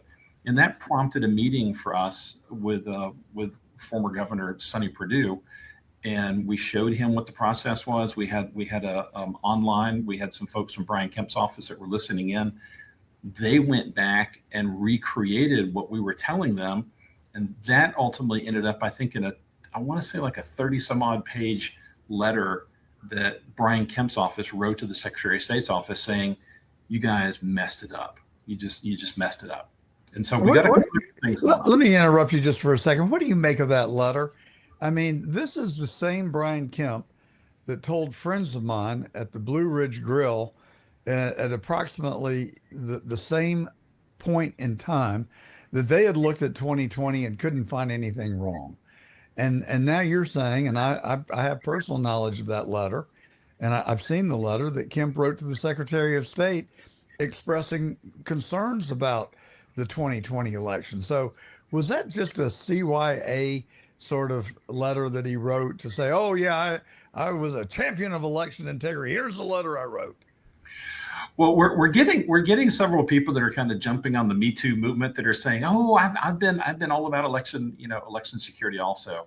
And you know what? I was initially kind of upset by some of these folks, but now I'm just at the point where I'm like, you know what? Hop on the bus. Let's all go down and do this, because for the last couple of years, people like me, people like Garland, other folks, we've been called crazy conspiracy theorists when we spend our time, energy, and money going down to the Capitol to show some of these folks what's going on, and they don't even want to hear it. They literally like push you out of the office and say that's just a bunch of crazy, BS, and I don't want to hear it. And now those same people are suddenly like on our side. So you know what? Hop on the crazy bus with us. Let's get this thing taken care of, because the only way to have verifiable, certifiable elections is to have human counted, hand marked paper ballots, just like they do in the greatest civilized nations on earth. No major civilized countries across the globe use election machines to count their ballots. So I didn't really understand the first point that you made when I came to you. Can you repeat what you said about the voter tapes?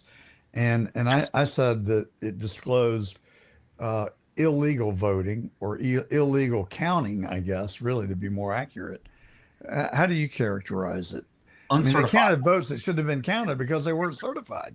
Well, it's uncertifiable. So here's the issue that we're dealing with is that you can't, even on election night, it would have been very difficult for any lawyer of any stature to be able to throw those votes out, because you would have been disenfranchising a lot of people. And so one of the things that I made my point on on December 9th at the SEB meeting was to say that we need to have an asterisk on those results on the Secretary of State's website that says, this is what we certified, but we can't be totally sure what the real numbers were because processes were not followed. That's the main thing here. So I say you're letting them off too late. What do you say, Garland?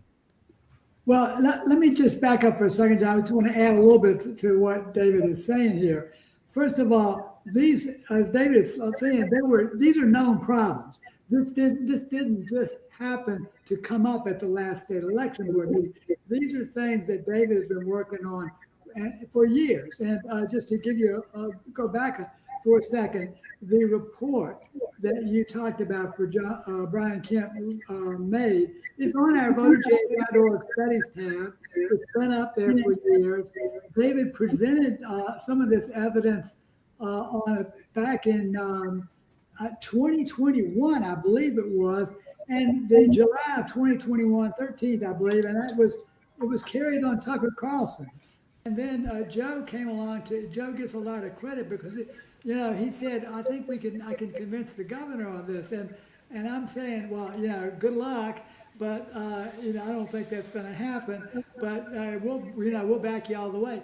And so, sure enough, Joe carried that ball, and he got that done too. So Joe deserves a lot of credit, along with David, for never giving up on this, because I was convinced that the state election board was too corrupt. But in the process of all this time, they've been reconfigured to have 3 people that really care about election integrity on it. But to go to your question, John, I think that there's more and more coming out, and David can tell you this as well, or even better than I can.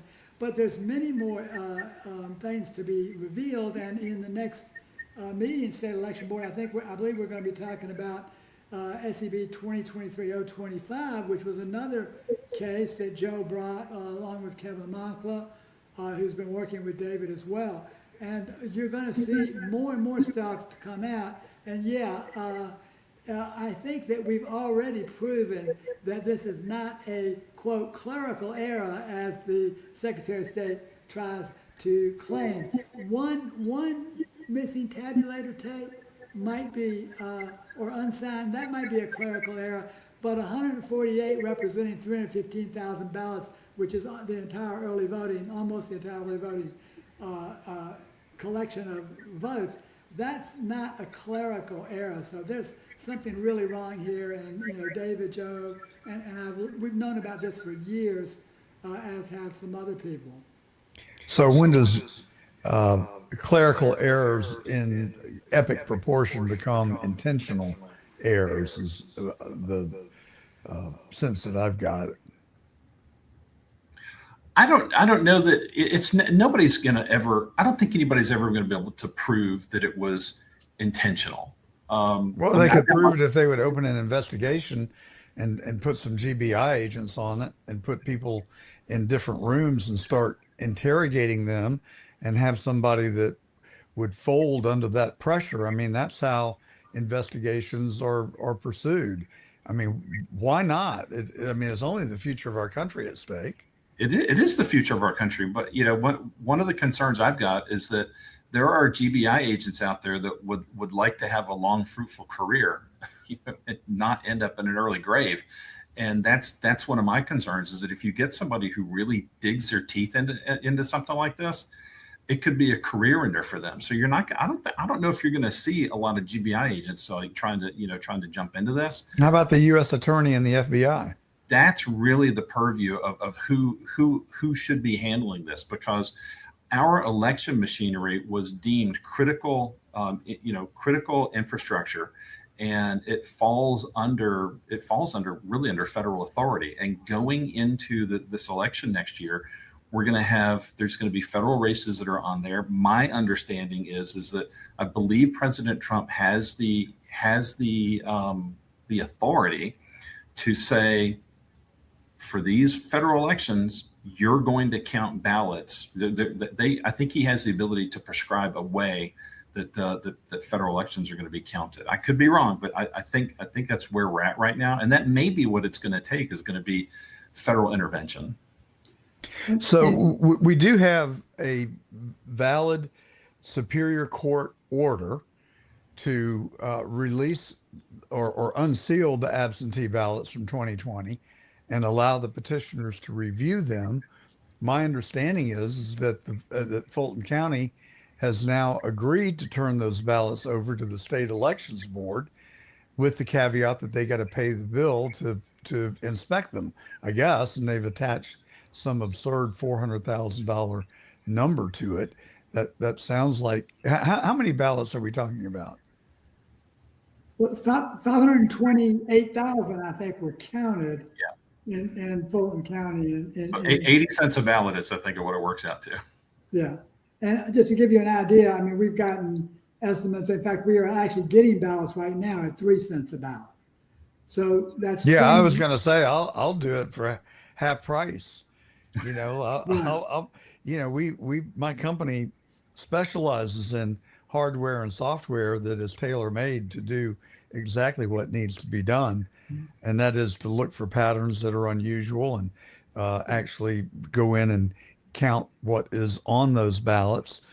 But also, somebody's got to physically look at the ballots, don't they, to see if there's monkey business and shenanigans associated with them? Yeah, and I believe the Department of Justice also asked for the envelopes, didn't they, Garland?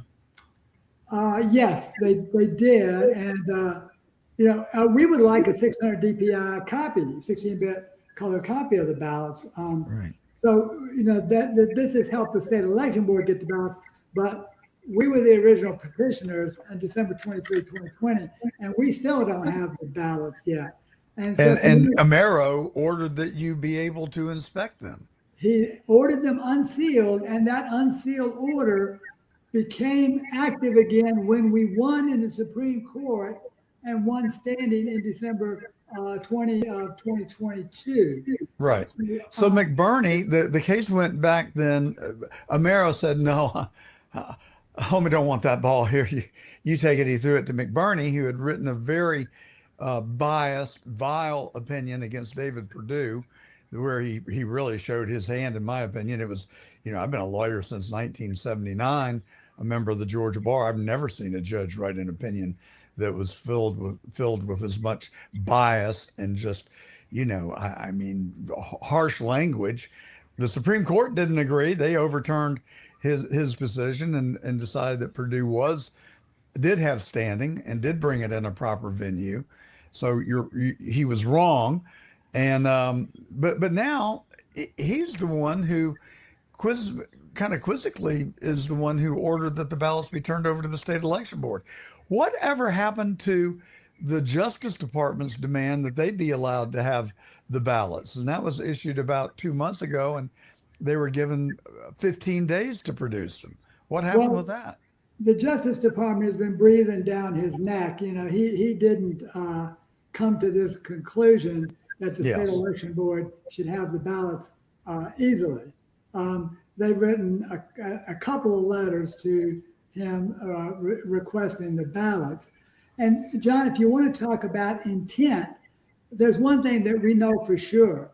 Fulton County has intentionally tried to keep these ballots secret from the voters of Georgia for 5 years. They have spent what I believe to be $10 million trying to keep these ballots secret, fighting 7 different court cases just to keep anybody from seeing the ballots.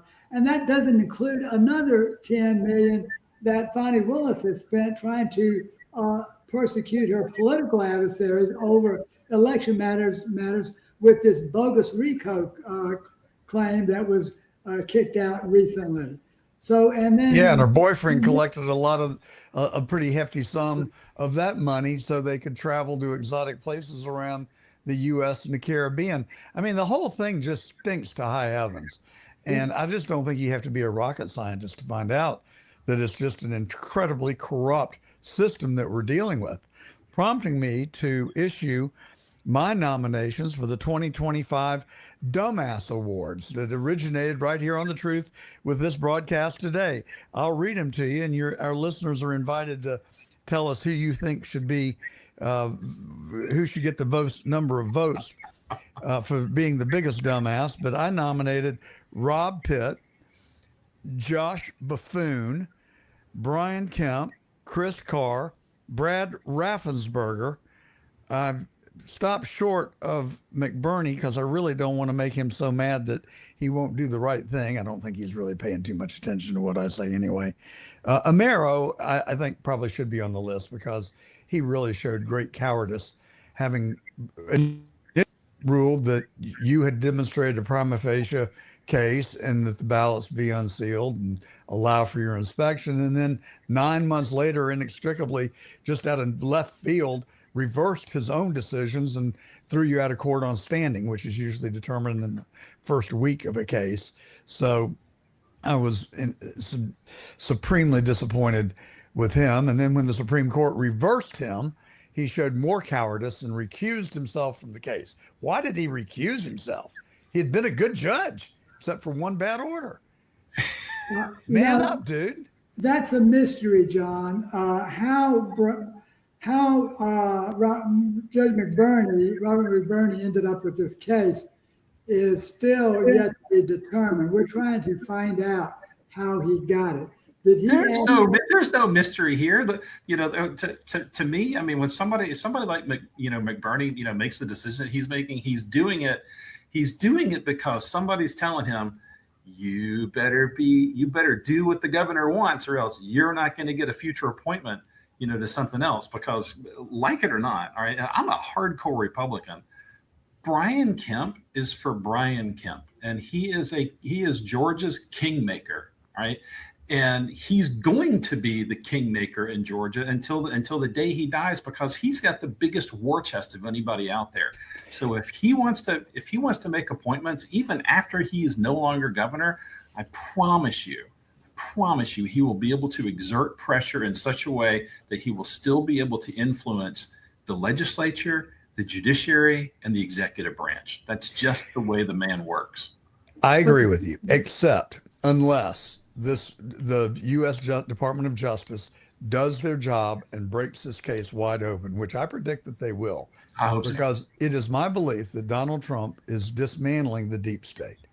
I think chapter 1 of the book was Russia, Russia, Russia. Tulsi Gabbard gave us proof positive that it was a lie. It was a manufactured lie.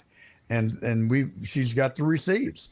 People are going to go down. John Brennan is under a grand jury investigation in South Florida as we speak. And he and his lawyers are taking it real seriously. They may end up in front of Judge Cannon. Anyway, chapter 2, I believe, will be the 2020 election. Chapter 3, I believe, will be the unraveling of January 6th. Then I think we'll find out who actually took a crack at President Trump in Butler, Pennsylvania on July 13th, 2024. And then I hope and pray we need justice. I want to know who killed Charlie Kirk. Now, when all of that information comes out, I think the deep state is dead. I think they are toast. A lot of them, I believe, will go to jail and to prison. Brad Raffensperger could be on that list of suspects. I don't know whether it will reach up to Kemp because, as I told our listeners earlier in this broadcast, Kemp is shrewd. I don't think that he actually is qualified for the dumbass award because I actually think he is very smart. I would rather have a dumb ass for my enemy than someone who's really smart. And I think Kemp is both smart, shrewd, and a street fighter. So I do not predict that he will get caught up in it. He has managed to keep himself far enough on the periphery that I don't think his fingerprints will be on whatever comes out. Raffensperger, not so much. Carr, I don't know. Well, it'll be interesting to see. But so John, but none of these people are stupid. This is all intentional, and it's very, very corrupt. Raffensperger and Carr have fought us every step of the way, and they have protected Fulton County. And it's not because they're stupid. They know exactly what's going on. Is it power, or is it money, or is it just it could be both. Unethical. It's hard to speculate, but the facts remain is that they have intentionally tried to prevent us from seeing the ballots. Yeah. Raffensperger, Carr filed it on behalf of Raffensperger, a brief to try to prevent us from seeing the ballots. And they weren't stupid when they did that. They intentionally did it because they're involved in corruption. That's the only way you can. Well, that's my perception. It has been my perception. And I was so frustrated with our constitutional officers, the judiciary, and the media, which is complicit because they lie. They say that President Trump tried to overturn the election without evidence. I said, well, come, let's talk. I'll show you the evidence. 3,200 duplicate ballots on the Secretary of State's own website, 14,000 people who registered to vote. When you alphabetize them by the first name, their voter IDs are perfectly sequential.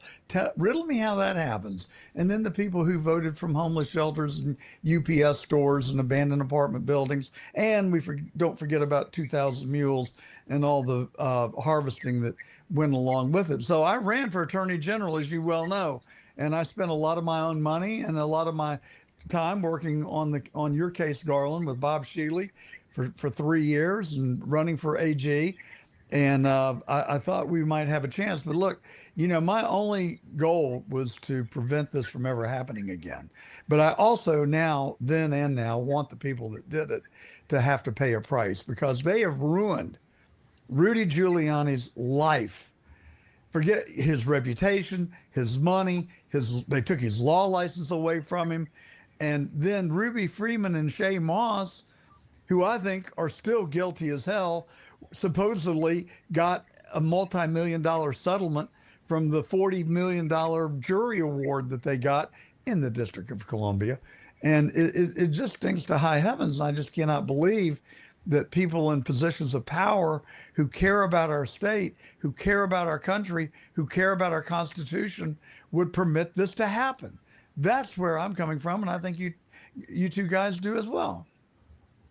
Well, I'd like to see the Medal of Freedom, stripped from Ruby Freeman and Shay Moss, and given to the patriots that have been involved in exposing everything that's been going on in our election systems. And John, I mean, not to minimize what's going on in Georgia, but I've got friends throughout the country, as does Garland, and we're hearing about the same issues, the same problems, the same procedural fouls that are happening in states throughout the country. So Georgia's not alone. Fulton County is not alone.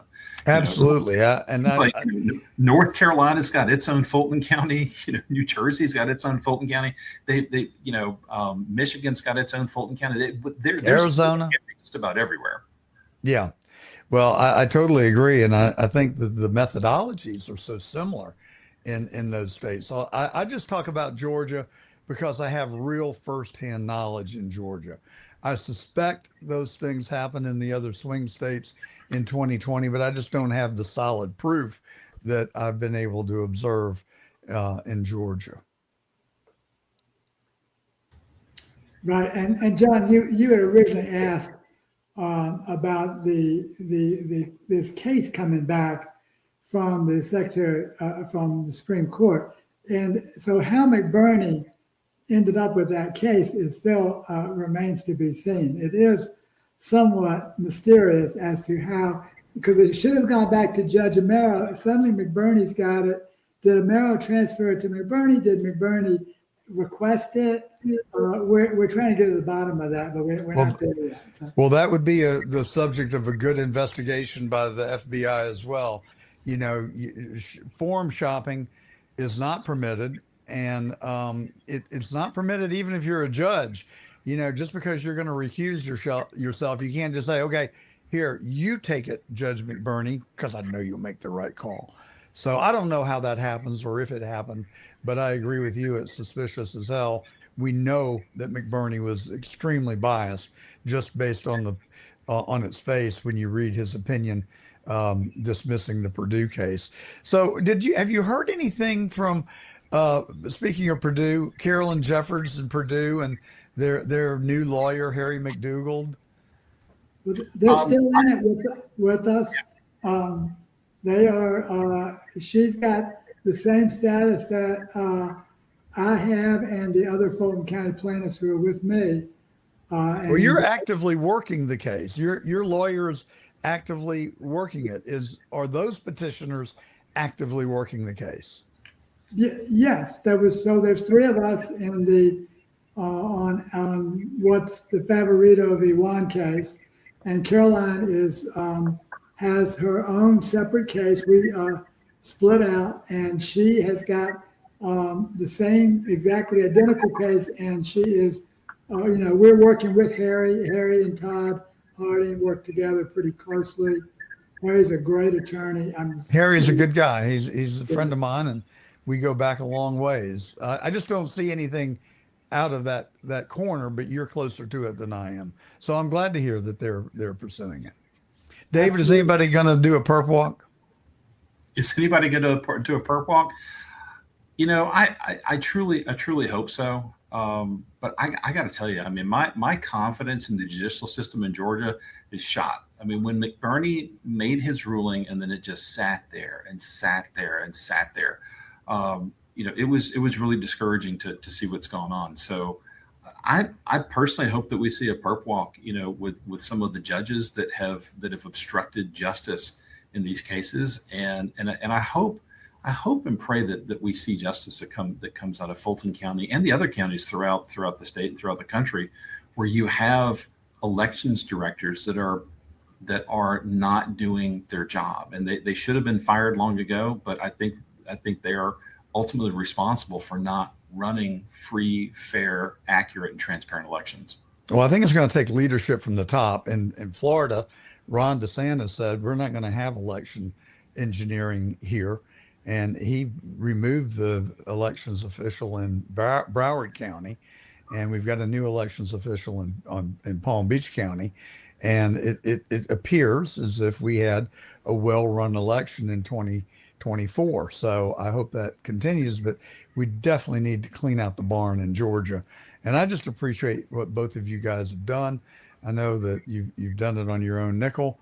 Garland, you've got a well-regarded foundation that you work through, Voter GA, and you guys have really given of yourself, and that's the greatest gift of all.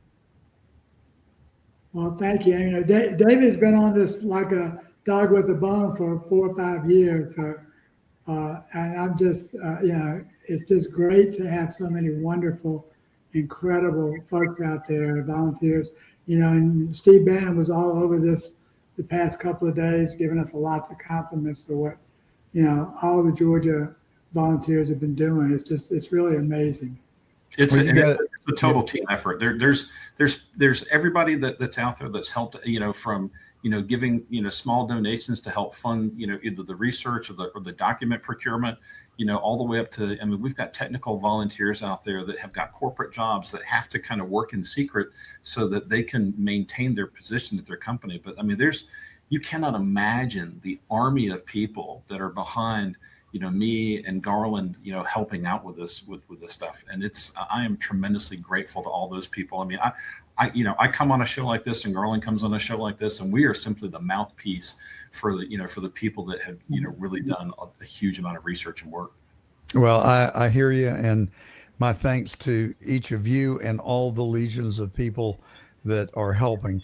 Would you all like to pick your dumbass of the year? The list is Rob Pitts, Josh Buffoon. I'm going to throw the Frost family in there with Buffoon. It's Josh Buffoon / Frost family. Brian Kemp, Chris Carr, Brad Raffensperger. Garland, who would you like to vote for? Well, you would have to add Bonnie Willis to that list. Oh, God, how did I forget? Yeah. Jiminy Christmas. Gosh, you may have just gone to the top of the list. This is like picking out, you know, Christmas cookies. Like, which one's your favorite? Yeah. Or least favorite. If you talk about the most blatantly corrupt, yeah, I mean, that was in-your-face corruption, indicting 18 political adversaries after she went to the Fulton County Commission and she said that she needed $5 million a year to reduce the murder case backlog in Fulton County. So, of course, the commission gave it to her. That was September 15, 2021. She gets the first $5 million in January. She opens an investigation, indicts 18 of her political adversaries. She gets her boyfriend, hires her boyfriend as soon as she gets that first agreement. That was back in November 21. Then she gets him, he has to leave the case. She gets booted off the case by the appeals court. And then the prosecuting attorney's counsel comes along and says her entire 41 count indictment is a bunch of garbage, which was the same thing that we did 2 years earlier in a press conference when we called for her impeachment. All right, so your vote is clearly Fonnie Willis. Maybe you want to throw / Nathan Wade on with her. David, your turn.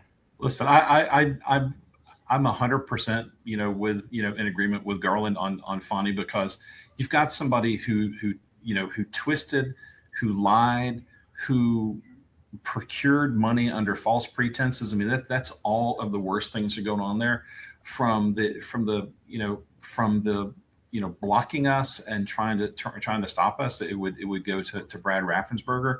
And, you know, just for the education of the folks who are watching right now, there's a guy named Bob Couvert and his group of Mountain Patriots that did a huge amount of work that's making its way up to the Department of Justice right now, where Raffensperger was caught, I believe, in 44 lies that he told before Congress.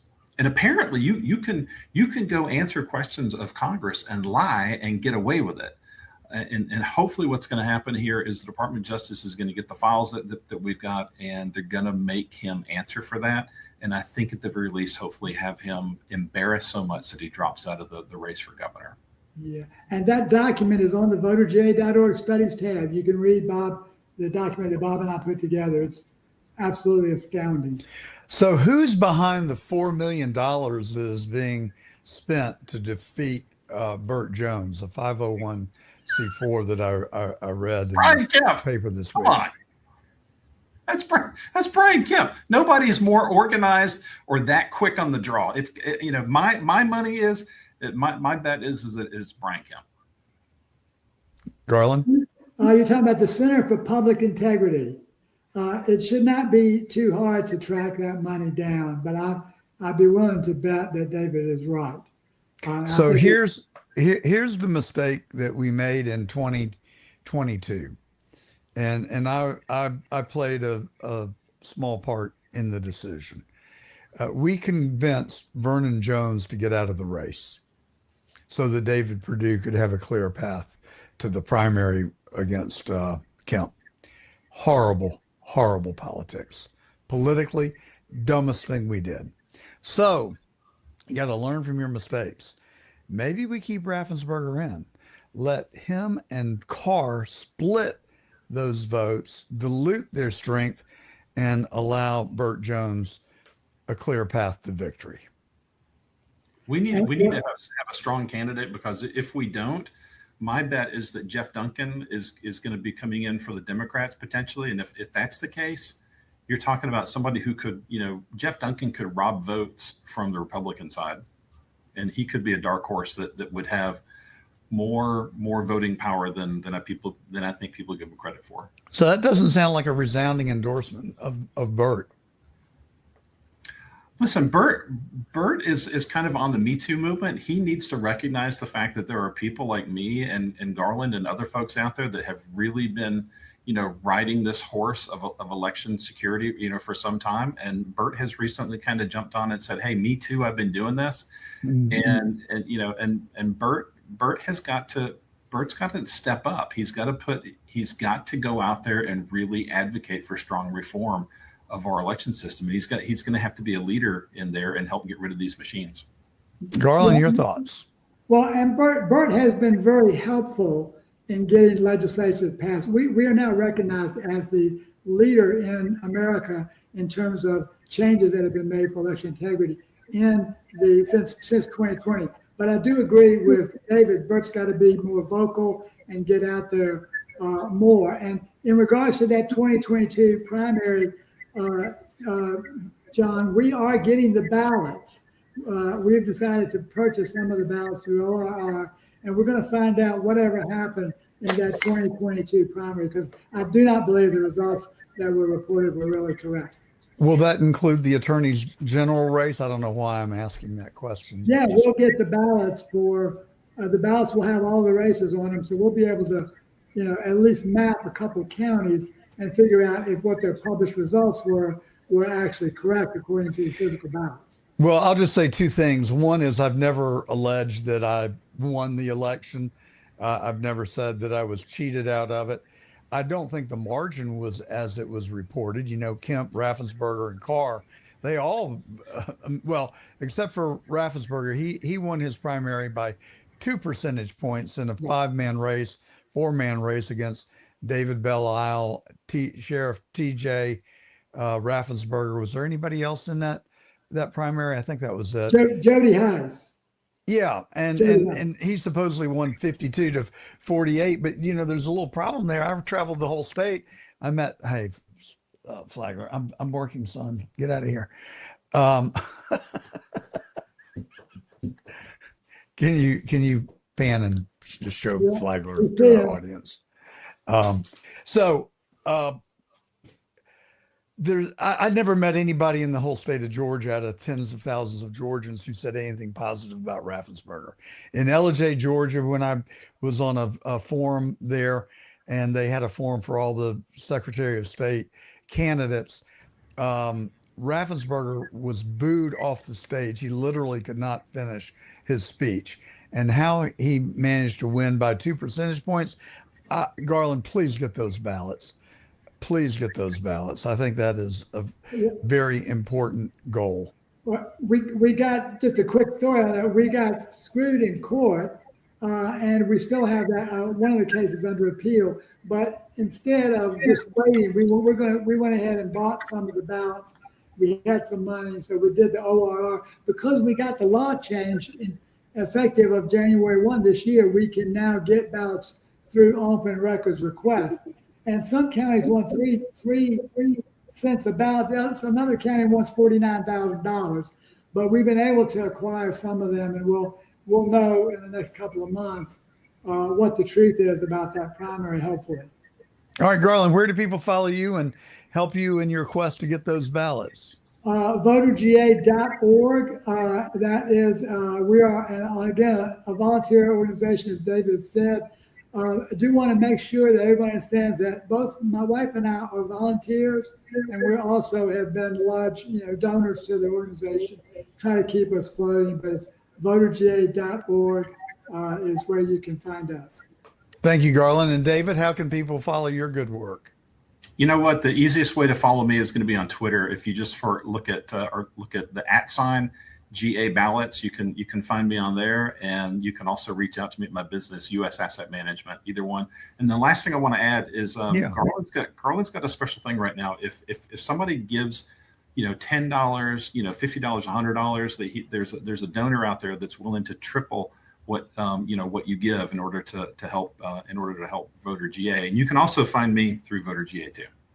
That's fantastic. Right. David has been instrumental in everything we've done, and hats off to David. Thank you for mentioning that. And that is a real deal.